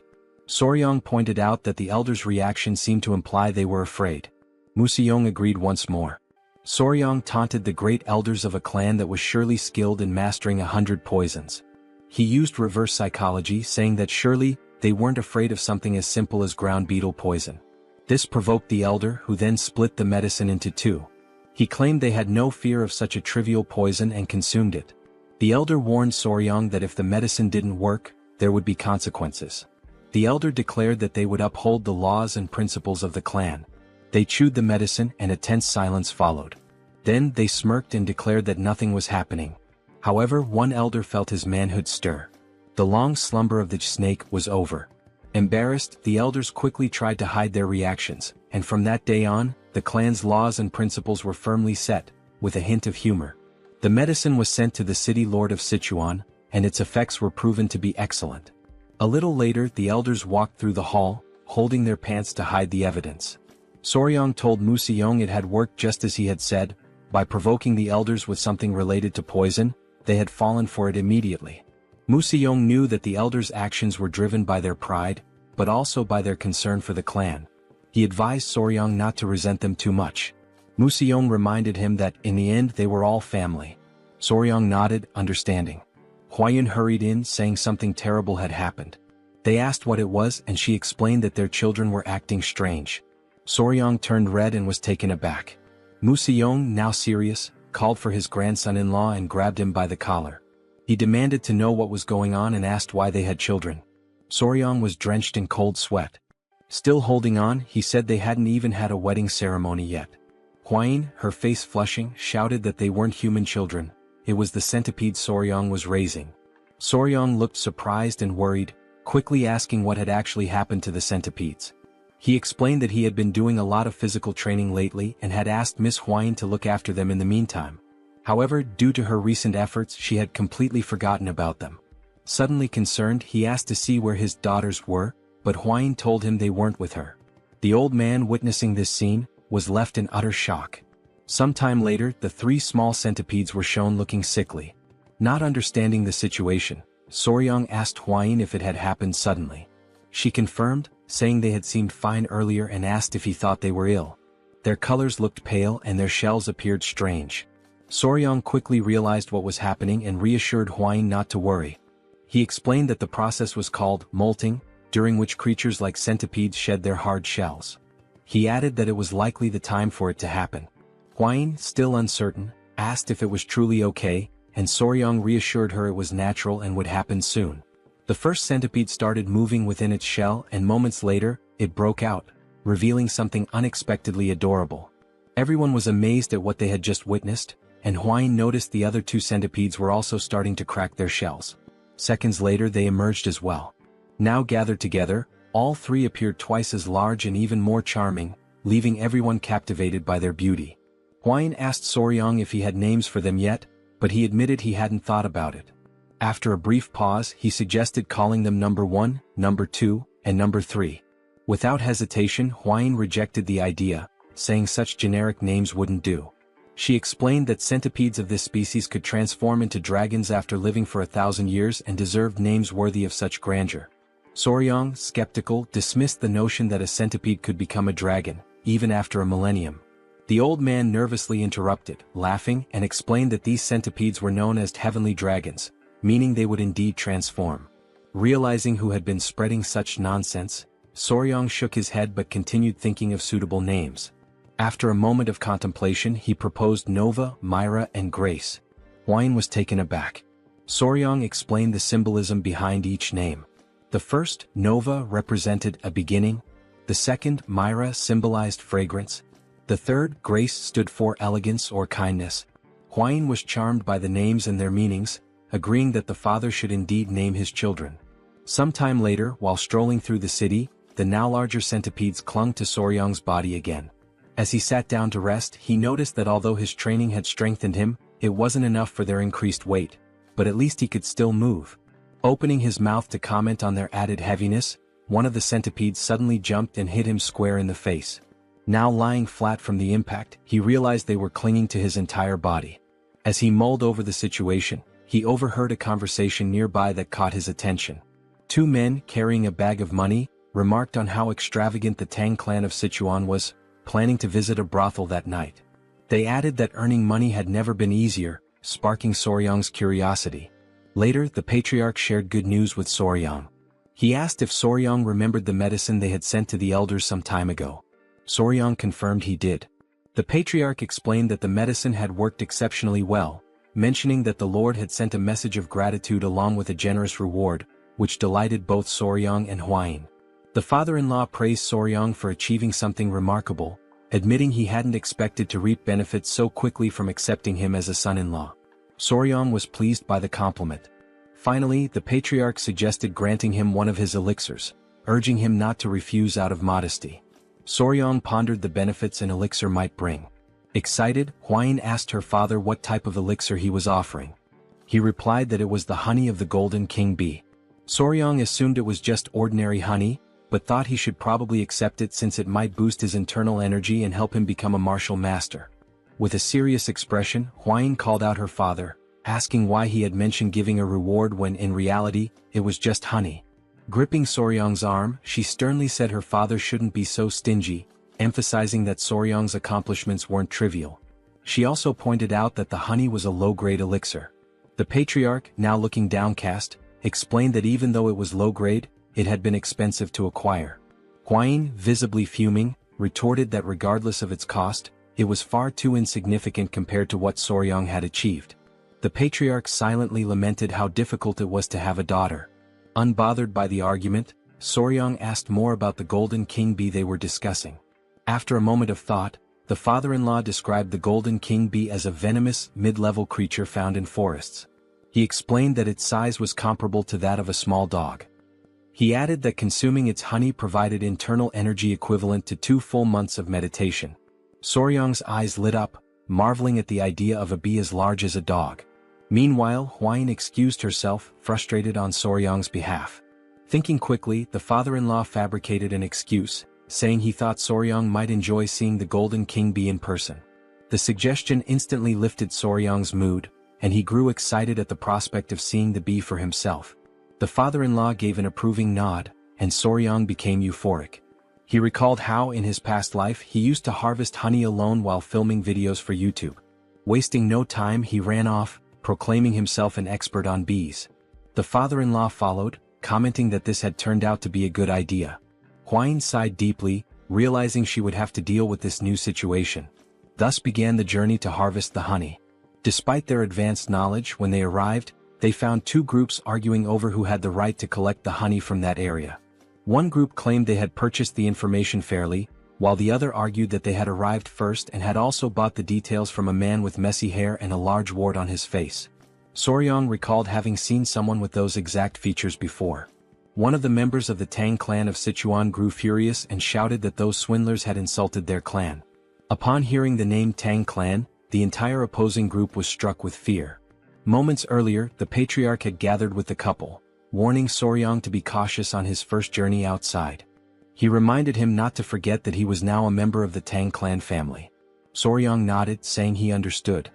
Huayin, already aware of the topic, remained silent, while Soryang, surprised, glanced to the side and noticed a group of Tang clan members awaiting leadership. The patriarch explained that Soryang now needed to learn how to manage others. Soryang protested that Huayin would be with him, but the patriarch called him foolish, stating that now that she was his wife, it made him the highest authority. Stunned and confused, Soryang froze when the patriarch referred to Huayin as his wife. Meanwhile, in the background, Huayin reassured him that he would do just fine. Desperate, Soryang promised to do his best. Returning to the current scene, tension filled the air as the two groups glared at each other, vying for the right to harvest the golden king bee's honey. Soryang asked Wolfgang, the leader of the Venomous Blood unit, if they should share information with the other group. After a moment's thought, Wolfgang questioned who had dared to leak information about the Tang clan of Sichuan. Huayin remarked that whoever had the audacity to sell information bought by the Tang clan must be very bold. Upon seeing her, the opposing group grew visibly uneasy. Recognizing her as the poison flower of the three flowers of Murim and a direct descendant of the Tang clan, they were struck with fear. Realizing their mistake, the leader of the other group apologized, introducing his faction as the Central Wind sect and announcing their withdrawal. He insisted they had no intention of interfering in Tang clan affairs. The other sect members also apologized, vowing to track down the scoundrels who had sold the information. They quickly departed, leaving Soryang amazed and giving him a glimpse of the Tang clan's influence. Naively, Soryang asked if everything was now resolved.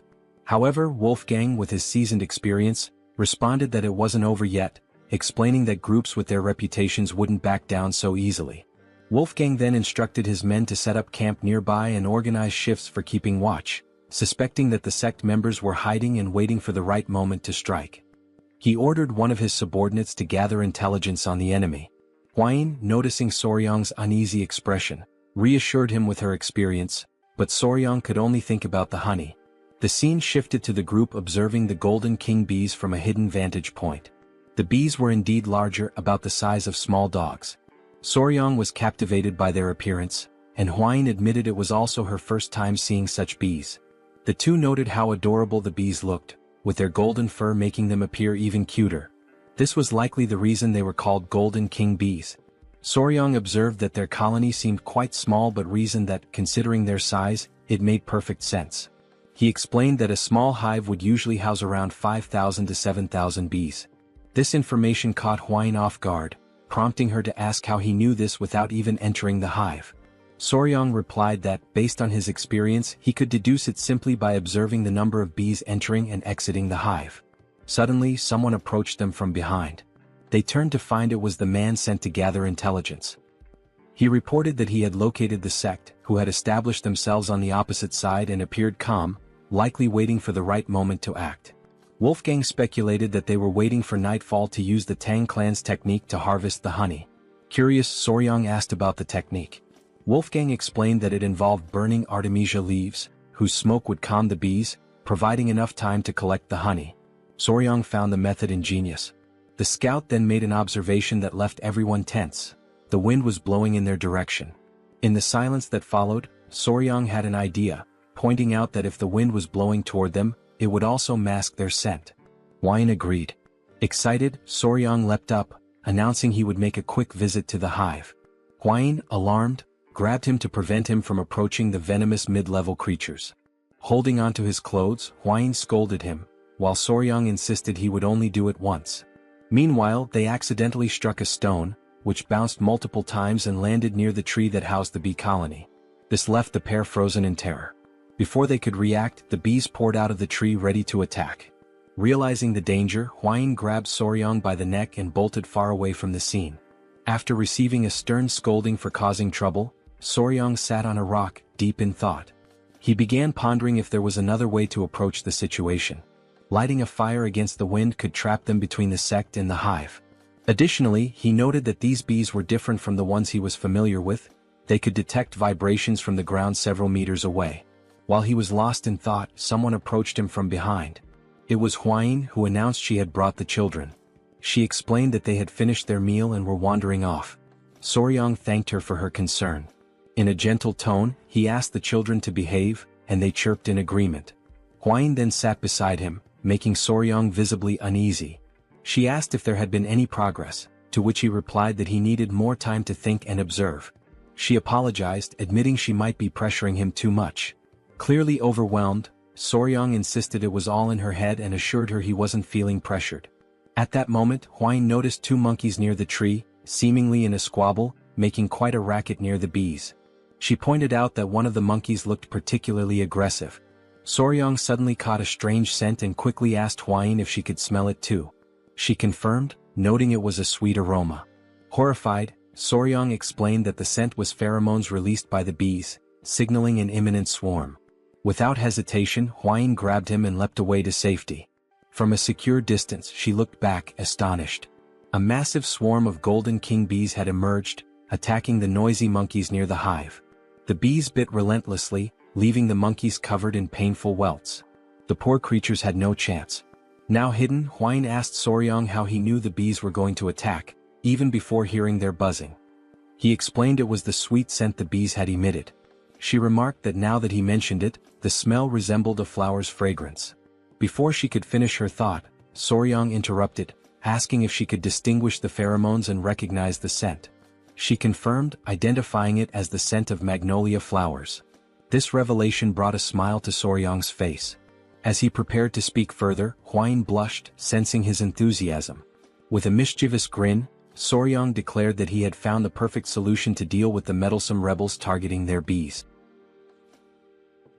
Meanwhile, on the other side of the forest, all the members of the sect were gathered, waiting for the perfect moment to act. Everyone seemed to be enjoying themselves, especially the sect leader, who was quickly becoming drunk. As they roasted fish over a fire, the leader took another swig and remarked how delicious everything was. One of the members, a man with a scar across his face, asked the leader when he thought the Tang clan would move to collect the honey. The leader admitted it was hard to say, noting how 3 days ago the Tang clan was everywhere, but now it had gone completely silent.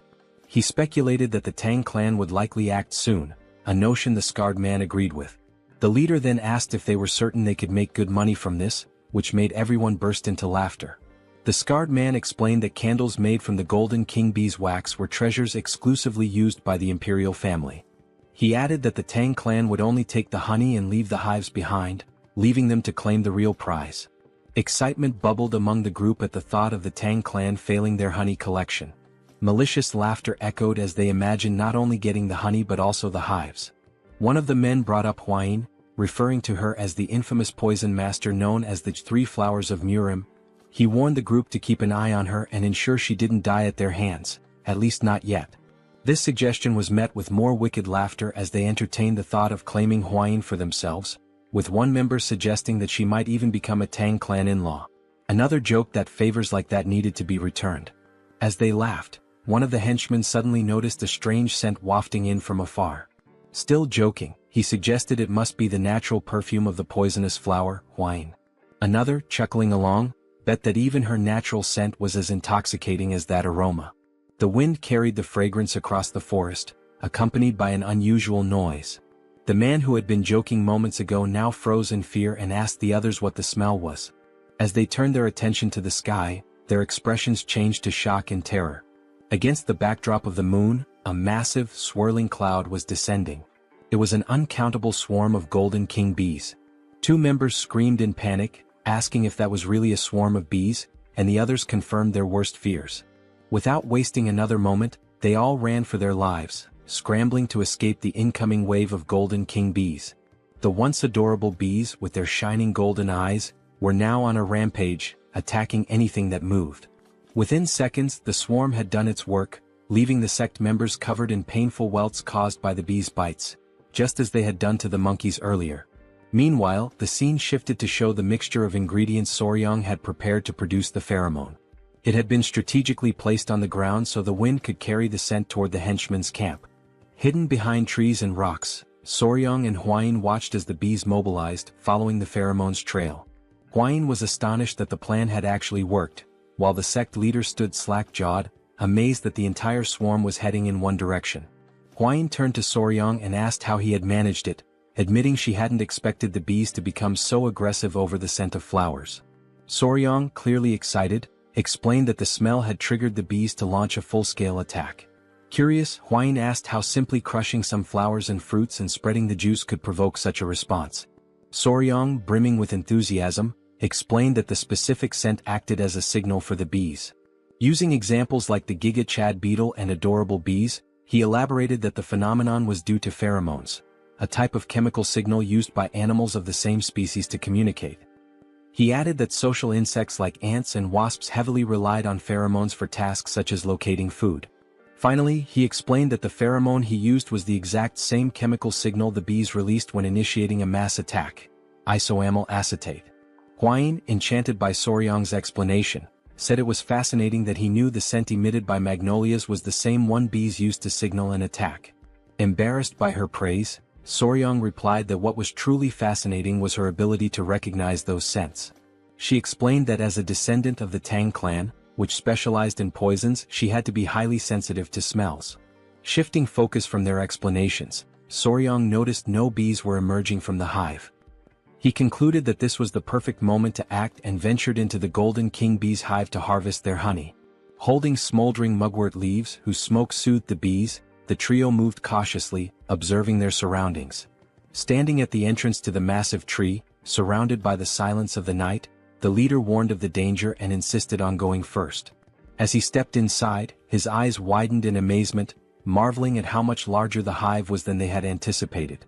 Looking upward, they saw enormous, golden glowing honeycombs, fully living up to the name Golden King bees. The leader confirmed that the hive appeared empty, with no sounds of bees buzzing around. As they ventured further, Soryang noticed something unusual. After a closer inspection, he realized there was no honey. Huayin, after looking around, confirmed his observation.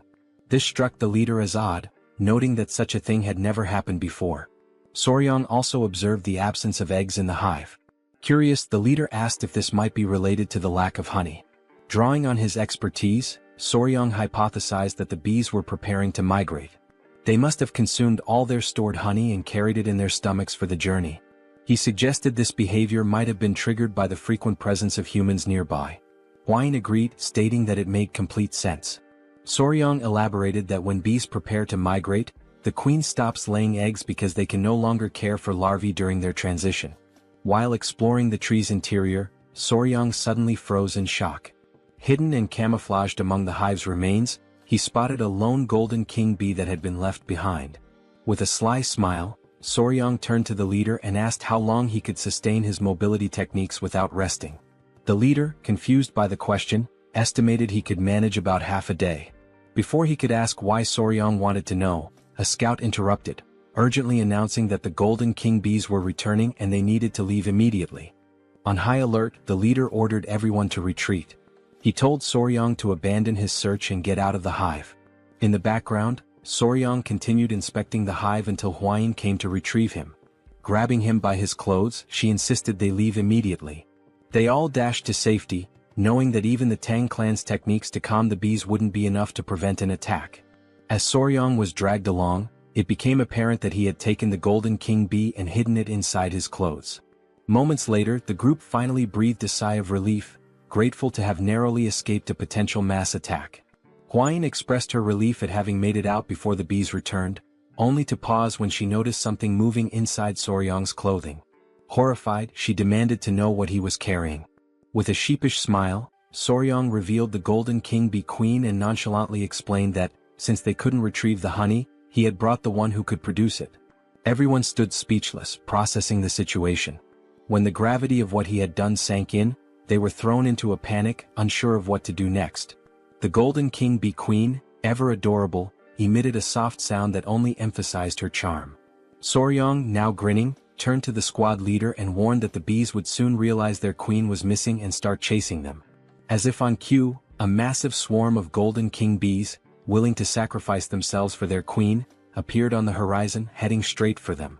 With an innocent smile, Soryang cheerfully stated, "We need to run, now." And so began a life-or-death chase. Woolgang carried Soryang on his back, running as fast as his legs would allow. The queen bee was restless, her wings trembling with unease. Soryang gently stroked her head, trying to soothe her, and promised that he would take her to a place where no one could disturb her. It had been several days since their desperate escape from the swarm of honeybees began. During this grueling journey, the group pushed themselves to their limits, sacrificing sleep and using their mobility arts to the fullest. Exhaustion was etched on the faces of every member of the team. By the time they reached their destination, several warriors from the Venom Blood unit had fallen behind. Silently, Soryang vowed that as soon as they returned, he would demand proper mobility arts training for everyone. As they pressed forward, one warrior stumbled and fell to the ground. Alarmed, another member shouted, drawing attention to their fallen comrade. The downed warrior was Huang Duryong of the Venom Blood unit. His condition was critical, half-conscious, with dark circles under his eyes, and both drool and snot dripping from his slack mouth. Soryang wasn't faring much better, dark circles shadowing his own eyes. Yet, he clung to the hope that once the queen bee was far enough from her colony, the relentless pursuit of the swarm would cease. Wolfgang, however, began to lose faith. He questioned Soryang, asking if they could truly escape. Soryang's answer was vague, offering no definitive assurance. 3 days later, another warrior collapsed, falling face first onto the dirt path. Weakly apologizing, he admitted he could no longer continue. Soryang grew increasingly worried about Wolfgang's condition. Before he could act, Hwine stepped forward, insisting she would carry Soryang in Wolfgang's place. Soryang protested, suggesting he could run on his own. Despite her disheveled and exhausted appearance, Hwine declared with unshakable resolve that a member of the Tang clan never gives up. When they finally reached the gates of the Tang clan estate, 2 guards were stationed there. They quickly noticed the approaching figures and immediately recognized Hwine, their young lady. Leaning on Soryang for support, Hwine staggered forward. The guards were stunned by their battered state and wasted no time calling for assistance. The commotion drew the attention of the clan elder and Chai Olsen, who hurried out to see what was happening. Both men froze in shock at the sight of Hwine's weakened condition. Chai Olsen gently placed her head on his lap, using his healing arts to tend to her injuries. Furious, he demanded an explanation from Soryang. Soryang pleaded for calm, explaining that Hwine was merely exhausted from 10 consecutive days of using mobility arts without rest.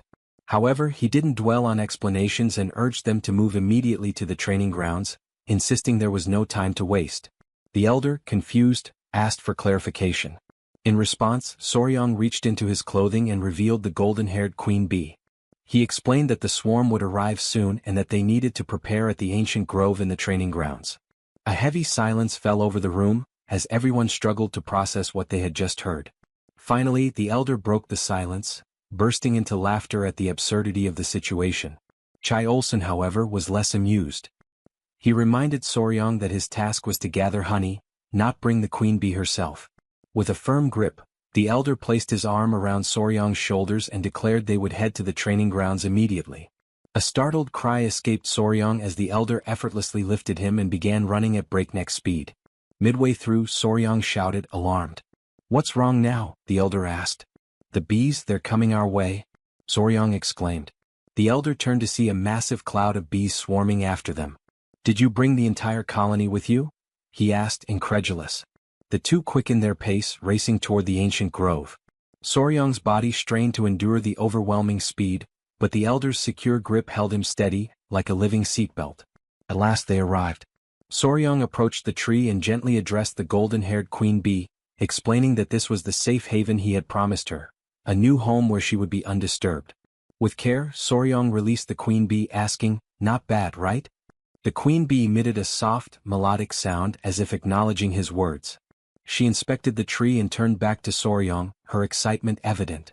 Soryang chuckled, asking aloud if she truly liked her new home. The elder, standing nearby, reminded everyone that they needed to leave quickly, as the swarm was still approaching. The members of the Tang clan watched in awe as the golden-haired bee colony arrived, flying in perfect harmony above the tree. The queen bee let out a series of sounds as if calling to her followers. Obediently, the bees settled into the tree. The elder watched in awe, admitting that he had never witnessed anything like it in his entire life. The mission was a resounding success. The golden-haired queen bee had been relocated safely, marking an extraordinary achievement for the Tang clan. Soon after, the adorable bees, each the size of small dogs, could be seen drinking a sugary mixture. Sugar water had been offered to the exhausted golden bees, who had followed the group tirelessly. As the saying goes, bonds are often forged over shared meals, and goodwill begins with a moment of kindness. Fortunately, in this world, a refined sugar substitute existed, working perfectly for the task. Soryang hoped this small feast would help ease the bees' distrust of them. Deep down, he wished for more, for the bees to eventually see him as their master. Suddenly, Soryang shouted, his expression changing as he remembered something. Both Chul-san and the elder turned to him with suspicion, asking what was wrong. Nervously, Soryang asked about Hwine. Irritated, Chul-san retorted that Soryang was only thinking of her now, after everything that had happened. He explained that he had instructed other members to escort Hwine back to her mother so she could rest. Chul-san then asked, clearly annoyed, whether they had really used mobility arts to travel from the forest all the way back to the estate while being followed by the bees. Soryang hesitated, then confirmed with an awkward nod. He apologized, explaining that they had managed only 4 hours of sleep per day, spending the rest of their time running. The elder suddenly seemed to realize something. Turning sharply to Soryong, he asked where the members of the Venom Blood Unit were. Sweat beaded on Soryong's forehead as he stammered out a hesitant answer. They had collapsed somewhere along the roadside. Quickly he added that he would go back to retrieve them. Eventually, the members of the Venom Blood Unit returned safely to their families. In Hwain's room, she had recovered enough to sit up and look cheerful. Soryong sat beside her. Excitedly, Hwain remarked that the golden bees had regained their strength. Soryong explained that the bees were now busy gathering nectar from the poisonous flowers on the Tang clan's mountain.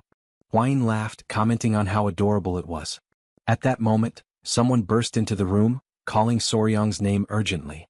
It was Pei, insisting that Soryong come quickly. Something seemed wrong with the golden bees. They appeared to be searching for something. Soryong and Hwain rushed outside to find the bees scattered everywhere.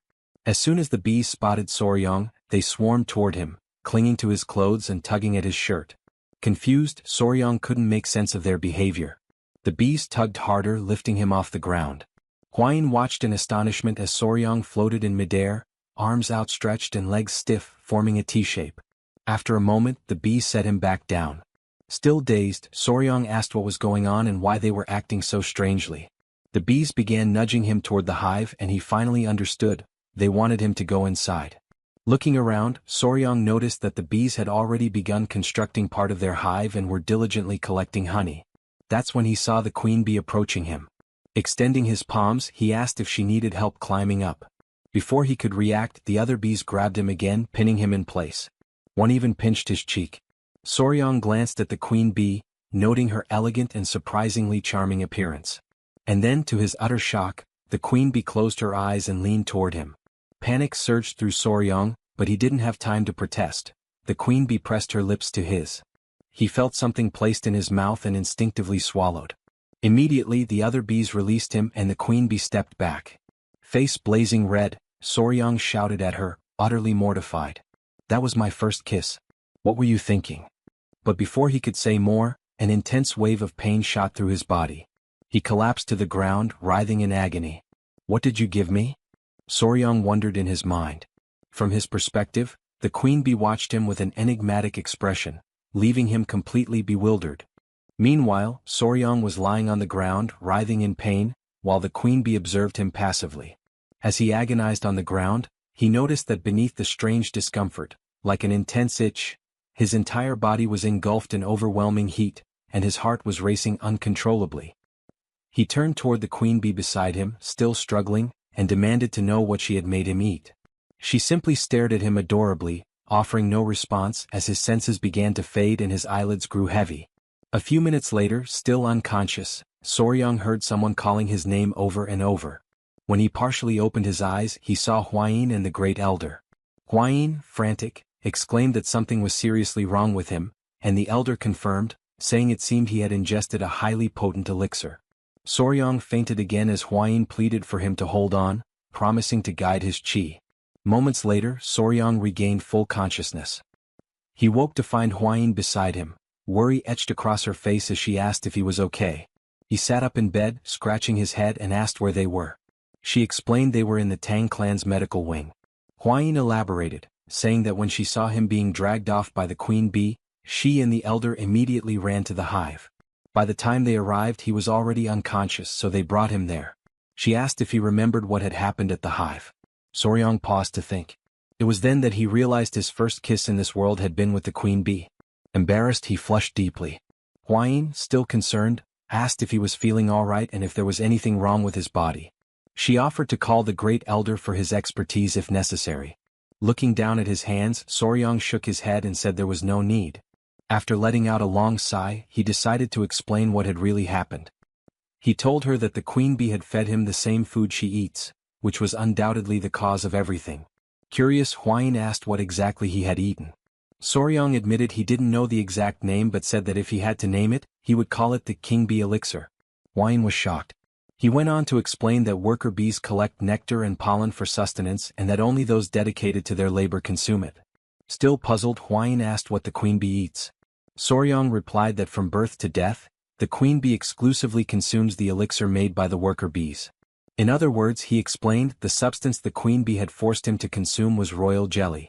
Huayin understood and remarked that it must be the queen's exclusive food for her entire life. Soryong then added that the king bee elixir has special effects. Intrigued, Huayin asked what those effects might be.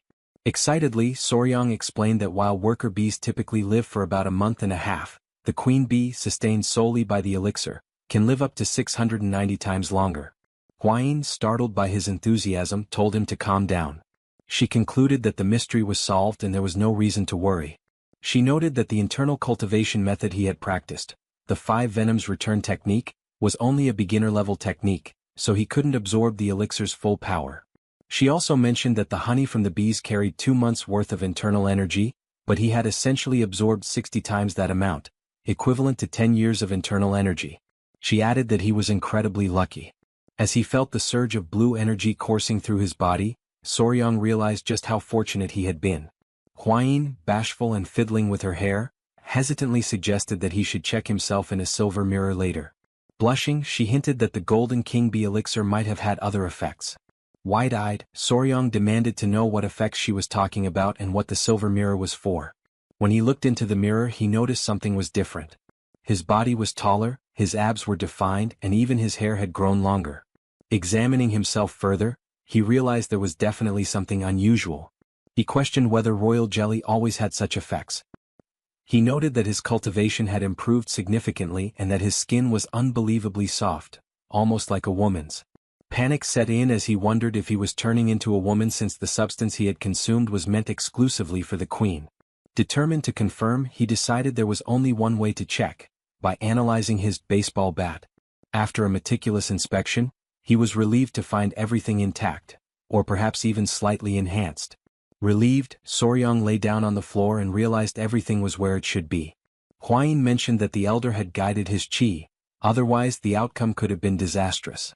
Soryong admitted that he had indeed been at death's door and that the great elder had saved him. Later, as he walked through the city, Soryong noticed he was receiving strange stares that hadn't happened before. He wondered if it was due to the increase in his internal energy. When he overheard 2 girls talking about him, he decided to slip away quietly. Now at the Sichuan clan's restaurant, Soryong sneaked in, trying not to draw attention.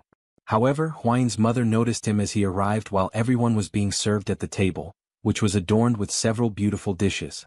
Her mother teased that her son-in-law looked even more handsome now and asked how he was feeling and if his body was all right.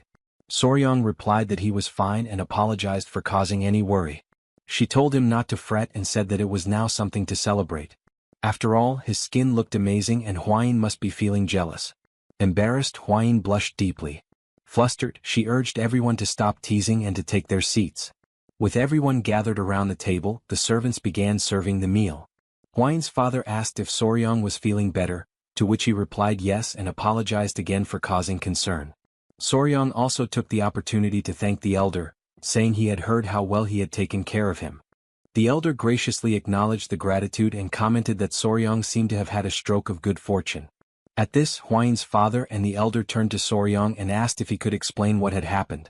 Huayin had mentioned the king bee elixir, but they wanted to hear the story directly from him. Soryong paused, reflecting on what had truly happened and how to convey it. He began by explaining that it seemed the queen bee had been so pleased with her new home that she decided to reward him for his kindness. She dragged him into the hive and fed him the king bee elixir, which started all the commotion. Everyone at the table was shocked, marveling that even mid-level venomous creatures could show gratitude. It was truly fascinating. The elder then asked Huayin's father if there was any way to obtain the elixir again, noting how it could greatly benefit the Tang clan. Huayin's father responded that while the honey alone was an incredible treasure, the king bee elixir would indeed be an extraordinary blessing. Excited by the idea, Huayin's mother turned to Soryong and asked if it would be possible for him to acquire more of the elixir. The question silenced the entire table as everyone waited for his response. Huayin herself addressed him directly, asking if it was truly possible to get more. Soryong thought about it, considering that with ordinary bees, it might be feasible to create multiple queen cells and trick the worker bees into producing royal jelly for them. However, he concluded that attempting such a trick with the highly intelligent king bees would likely result in them turning everyone into a hive. He explained that royal jelly was essentially baby food produced by worker bees, but what he had consumed came directly from the queen herself, raising the possibility that it wasn't even the same substance. Debating whether to be fully honest and risk dashing their hopes, Soryang finally said he didn't think it was possible. The elder and Hwain's mother immediately asked why not. Soryang replied that even if someone could eat it, he wasn't sure they would want to. Confused, Hwain's father asked if the issue was with the taste or the smell. Soryang clarified that it wasn't about either. The king bee elixir came directly from the queen bee's mouth, and the only way to receive it was through direct contact with her. He went on to explain that the process involved forming a bond by joining lips, with the queen's tongue entering the recipient's mouth to transfer the elixir. The entire table froze in shock at the revelation that Soryang had kissed the queen bee, especially with his wife sitting right beside him. Still stunned, Hwain's father concluded that it was best to assume acquiring more was impossible since the queen bee had only favored Soryang, making it unattainable for anyone else. At that moment, the sound of chopsticks dropping broke the silence. It was Hwain, her face serious, who asked Soryang about this so-called kiss. With a look of disbelief, she demanded to know if he had really kissed the queen bee. It seems our young warrior might be in serious trouble now. Meanwhile, night had fallen, and the full moon illuminated an otherwise calm and serene place. In a secluded room, someone appeared visibly irritated. His hand, scarred and veined, rested heavily on the table. This hand belonged to none other than Ju Young-hak, the leader of the Murim Martial Alliance and known as the Emperor of the Fist. Suddenly, from outside the room, a voice announced the arrival of tea. Young-hak allowed the person to enter, and a young woman with brown hair stepped in, carrying a tray with a tea set. She mentioned that she had prepared Seosan Bikro tea, which startled Young-hak, as it was the tea of his homeland. He commented on the coincidence, and she smiled, explaining that she was aware of its origins because the tea was famous. Grateful, Young-hak thanked her and promised to savor it. As she poured the tea, he prepared to take a sip, the woman watching him intently. Just as the tea neared his lips, another voice interrupted, identifying itself as General Jigul Hu. Young-hak asked what brought him there at such an hour and invited him to enter.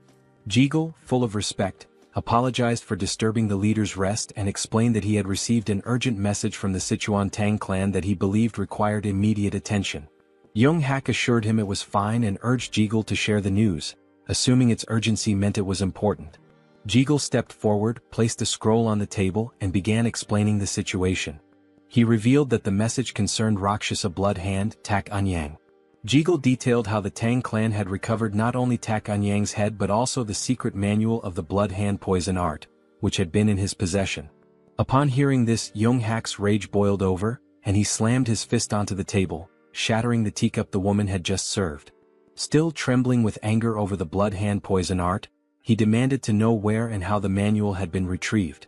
Jigul explained that years ago, Tak Anyang had disappeared after being struck by the myriad poison's palm of the Divine Elder. Subsequently, he had fled to the Hainan Islands where he lived in seclusion. With a slight smirk, Jigul added an even more fascinating piece of news, that the infamous demon Tak Anyang had been defeated by a young poison master. This piqued Young-hak's curiosity, and he asked for confirmation, wondering aloud if there truly was a young poison master. Sitting directly across from the leader, Jigul said the story surrounding this event was quite intriguing and suggested that Young-hak would find it fascinating. Smiling slyly, Jigul asked permission to recount the tale in full detail. In the background, the woman silently observed Jigul with an enigmatic expression, clearly displeased by his presence. Elsewhere, in the grand hall of the Tang clan patriarch, a meeting was underway with the clan's most prominent members. One of the elderly men mentioned that there were individuals within the Tang clan who had sold secrets to outsiders. Another elder called it an audacious betrayal, lamenting that he never imagined anyone would tarnish the clan's reputation. Soryang whispered to Hwain that it was surprising no one criticized her father-in-law, to which she smiled and replied that it was only natural. While the room buzzed with heated discussions, the father-in-law, Tang clan patriarch, spoke up, demanding to know who would dare to disgrace the family's honor. He added that even the elders of collateral branches were furious, emphasizing that, at the end of the day, they were all one family.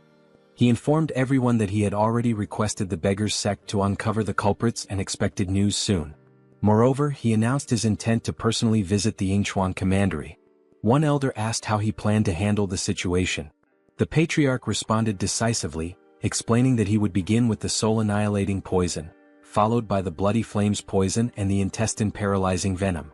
He elaborated, describing in vivid detail how the culprits would writhe in agony as their blood boiled, their organs dissolved, and their very souls felt like they were being torn apart. Finally, he would finish them off with the 7-step soul-cutting poison. Hearing this, Soryang was stunned by the sheer brutality of the poison mix. Without hesitation, the Patriarch gave orders to Wolfgang to summon the Poison Annihilation Unit immediately, declaring his intention to depart at once. Wolfgang promptly obeyed. Outside, the unit stood assembled, ready for deployment. Turning back towards Soryang, the Patriarch said he was leaving and entrusted him with overseeing matters in his absence.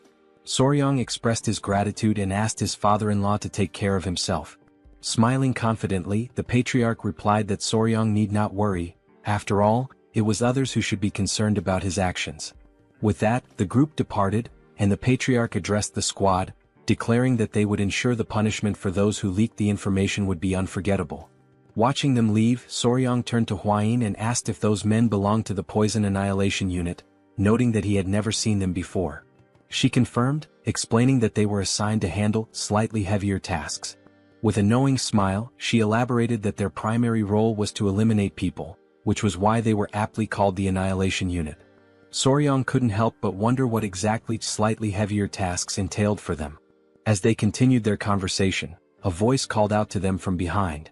Turning around, Soryang saw it was the elderly elders approaching. Both Soryang and Hwayin greeted the elders respectfully. One of the elders mentioned they had heard rumors about Soryang's recent stroke of good fortune. Pausing for a moment to think, Soryang realized what they might be referring to and admitted it was true. As he pondered, his thoughts turned to the royal jelly of the Golden King bees. One of the elders coughed awkwardly and, now a bit sheepish, explained that the reason they had approached Soryang was to ask him for a small favor. Surprised, Soryang asked what kind of favor they had in mind. When he inquired if it was related to the Golden King bees, the elders quickly denied it, asking if he thought they would stoop so low as to covet such a thing. After all, they explained, miraculous elixirs and rare treasures naturally find their destined owners. Still puzzled, Soryang asked what, then, they wanted from him. The elders fumbled awkwardly, clearly hesitant to answer directly. One of the elders leaned closer to Soryang, lowering his voice to keep others from hearing, and asked if he remembered the remedy, the earth beetle medicine, that had given them such a boost the other day. Since Soryang had been in charge of it before, he still had authority over the medicine. It was only then that Soryang, now smiling, realized what they were referring to. What sly old men, he thought. With a smirk, he pulled out the earth beetle medicine and began to handle it deftly, almost as if performing a juggling act. Though he was still adjusting to life in the clan, he knew that if the elders supported him in various ways, there would be nothing he couldn't offer in return. The elders burst into laughter, promising that from now on, they would fully support their son-in-law. Hwayin, however, felt slightly disappointed. At that moment, the great patriarch emerged from the temple and noticed the elders laughing boisterously. Just as Soryang was about to hand over the earth beetle medicine, the patriarch asked what was causing such merriment. Panicking, the elders scrambled to cover up their intentions, awkwardly beginning to dance, claiming it was just a friendly gathering. The plan worked. The great patriarch believed them, thinking they had finally come to appreciate Soryang's true value. Hwayin, however, remained disappointed and quietly furious. Their moment was interrupted when a man rushed in, announcing a serious problem. Everyone turned their attention to him, and the great patriarch demanded to know the issue. The man revealed that Lord Situan was on the verge of death. Shock and panic spread throughout the room. Soryang immediately asked if Lord Situan had been using the medicine correctly. The man confirmed but explained that after observing its effects, Situan had taken a new concubine and consumed more than double the recommended dose. Sweat formed on Soryang's brow as he imagined the potential consequences of such recklessness. The great patriarch, visibly displeased, decided to personally investigate the matter. Since Soryang was the only man left in the household, he was tasked with protecting the women while the patriarch was away. Accepting the responsibility, Soryang bid him farewell and took up the role with determination. The great patriarch departed, leaving Soryang feeling reassured that nothing would go wrong under his watch. Later that evening, with nightfall, Soryang and Hwayin sat on a bench, talking. She asked how he was finding the 10 Venoms dual origin art he had been learning. He replied that it wasn't as difficult to grasp now as it had been at the start. He explained that if the 5 Venoms returning technique felt like a single large sphere moving through the body, the 10 Venoms dual origin art was more akin to a twin-cylinder engine. Huayin noted that by this point, Soryong must have already developed some tolerance to common poisons. She added that he could now release his inner energy directly or infuse it into objects. Soryong was speechless, intrigued by this revelation, and overwhelmed with an uncontrollable desire to test his new technique. They prepared a straw dummy for the test. Drawing a dagger, Soryong closed his eyes to focus. A powerful green energy began to emanate from his body, radiating with intensity. The first step was to move his internal energy from left to right and then rotate both spheres in the same direction. As soon as the chi energy circulated through his body, he opened his eyes and hurled the dagger forcefully toward the straw dummy. The dagger flew like lightning, piercing the dummy effortlessly. Soryong was pleased, and his fiancée praised him for successfully infusing his chi into the dagger. The knife, still radiating energy, embedded itself into the wall directly in front of two masked men. At first, the masked intruders thought they had been discovered and considered taking Soryong out. However, upon noticing the straw dummy, they realized it was just a coincidence. One of them was holding a book, the secret manual of the blood hand poison art. Although it was merely a copy, their task was complete, and they decided to leave quickly before the situation escalated. They mocked the Tang clan's negligent security, calling the guards fools for making their escape so easy thanks to the distraction. But then, something unexpected happened. A sweet, rosy aroma began to fill the air, putting the men on edge. The scent was pleasant, yet they couldn't determine its source. Hovering just above them was the king bee, glaring at the intruders with an intensity that confirmed they didn't belong there. As the rain began to fall, cries echoed through the area. Soryong froze, startled and unsure of what was happening. Elsewhere, Huayin turned toward the sound of the cries and spotted movement. Through the bushes, she caught sight of men dressed like ninjas. Two were hidden while one stood in plain view. The king bee attacked the man who appeared confused, clearly not understanding why a bee was in the training grounds. Soryong and Huayin observed the scene and quickly realized they were dealing with intruders. With a furious expression, Huayin knew she had to act. She dashed toward the intruders and instructed Soryong to prepare the bow. She moved so quickly that a trail of dust followed her. Soryong shielded his face with his arms, stunned by her sudden action. He had no idea what she was planning. Meanwhile, the king bee bit the ear of one of the intruders. The man, desperate, tried to grab the bee, tears forming in his eyes as he called for help from his companions. One of the ninjas turned to Soryong and, noticing Huayin approaching rapidly, panicked and ordered the others to retreat. The king bee clung to the struggling intruder as the other two ninjas leapt away, scattering in different directions. Huayin sprinted after them, commanding them to stop. Determined, she pulled out a whip. With all her strength, she lashed it against the ground, causing a small explosion. Fortunately for the intruders, they managed to leap away in time, avoiding the attack. Huayin's eyes widened in surprise at their successful evasion. The man being attacked by the king bee unsheathed his sword and charged toward her. The king bee clung to his head in what might have seemed endearing under different circumstances. Soryong panicked, shouting for Lady Huayin to be careful. As the king bee sucked on the man's head, he swung his weapon with immense force. To his shock, Huayin blocked the attack effortlessly with her whip. She locked her piercing gaze on the man, who barely had time to react before she counterattacked. The next thing he knew, the whip was right in front of his face. The strike caused a small explosion on the man's body, sending the king bee flying away. After neutralizing her opponent, Huayin moved gracefully, appearing behind him. The man lost consciousness and collapsed to the ground. Soryong stood there, mouth agape, deeply worried about her. Huayin, her expression calm, turned to reassure him, telling him not to worry as she was fine. The man's body began to emit a sinister energy, causing him immense pain. The king bee landed on Soryong's shoulder as he stared at the body, unsure who the man was or whether he was dead. Huayin stowed her whip as she observed the strange energy emanating from the man's body. Within seconds he perished. Huayin explained that he had bitten into poison to end his own life, undoubtedly to conceal something crucial. Not far away, someone noticed the intruder's presence and shouted to alert the guards. Huayin turned and decided to organize a pursuit team to hunt down the fleeing enemies. Soryong began to sweat, overwhelmed by her determination. Huayin ordered him to follow her along with Gu Pei, the leader of the blood poison unit. The night was dark, but the forest was lit by the flickering glow of torches. Soryong, Pei, and several other members of the clan chased the intruders through the dense forest. Leading the group, Pei was confident that the masked men couldn't have gotten far. With a determined expression, he declared that they must capture them at any cost. While the others seemed tireless, Soryong was already showing signs of exhaustion. Sweating and short of breath, he focused on activating his dual-cylinder engine technique. As he did, he stomped the ground with great force, causing it to shatter beneath him. The earth gave way under his feet, and Soryong let out a loud yell as his body sank into the ground. From his clothing, small centipedes began to crawl out. Pei turned around with a confused expression and asked if Soryong was all right. Soryong had created a large hole in the ground. Pei and the others halted their pursuit, rushing to the edge of the hole to help him. With their assistance, Soryong managed to climb out, thanking them profusely as he genuinely thought he wouldn't survive. But as he turned his head back, something caught his attention. Beneath him was a cluster of green snakes staring up at him intently. Soryong couldn't stop himself from sweating even more as fear gripped him upon realizing he was standing in the middle of a snake nest.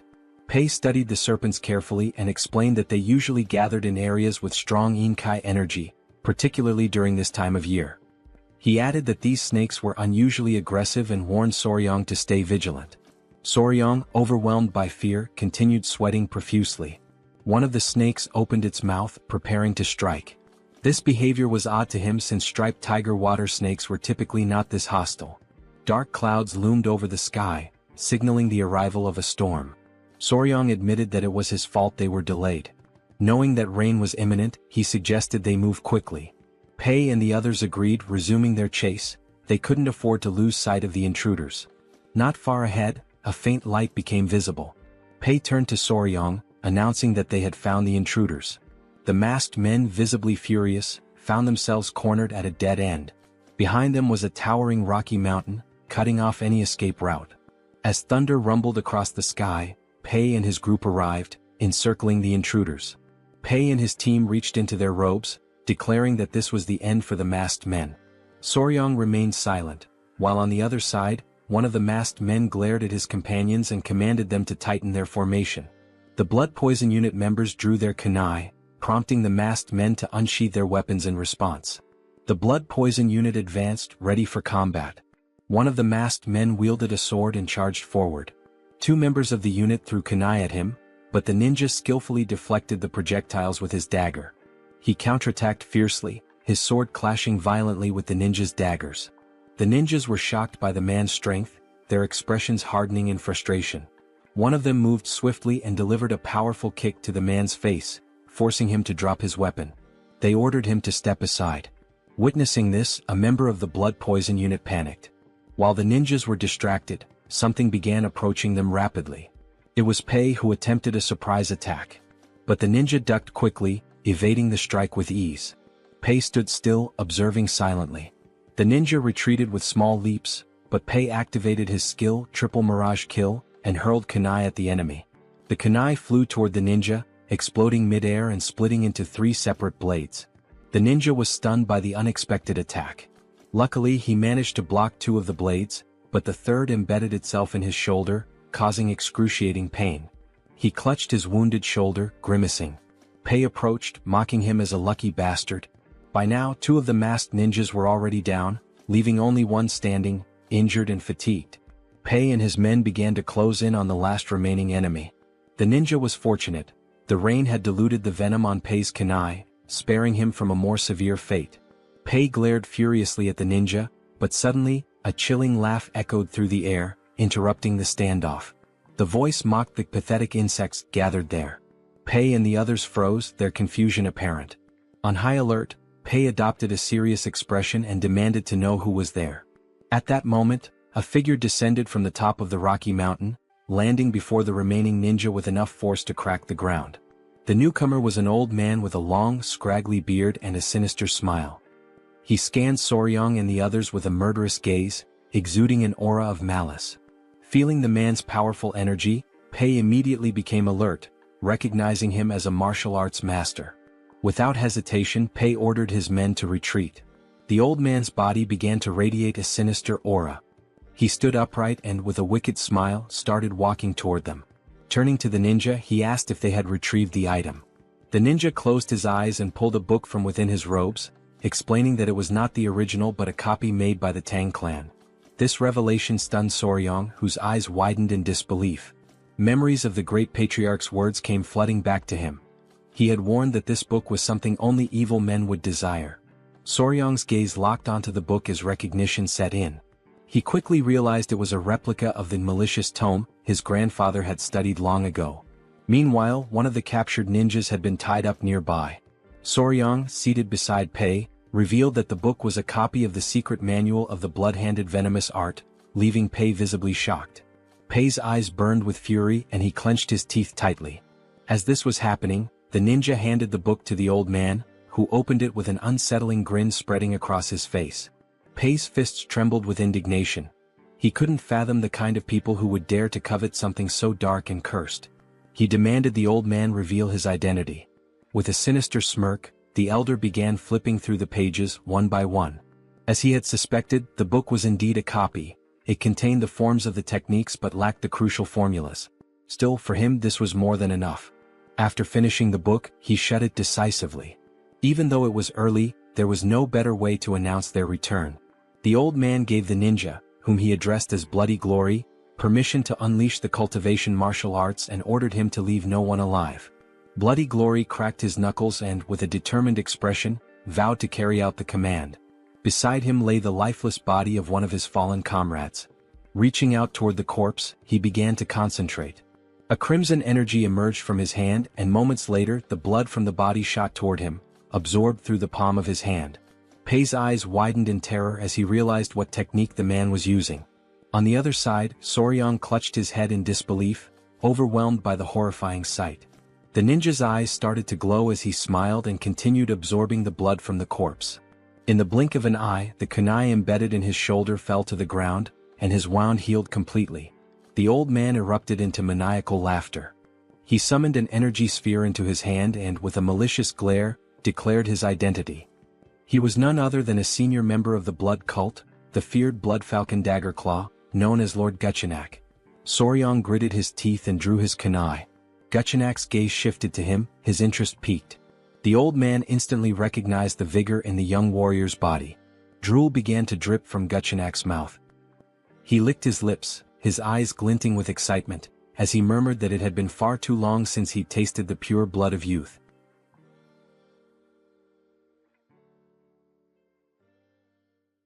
If you enjoyed this video, don't forget to give it a thumbs up, it really helps. And for more content like this, make sure to subscribe and hit the notification bell so you don't miss any updates. Let me know in the comments if you'd like to see another part. I'd love to hear your thoughts. See you next time. Bye-bye.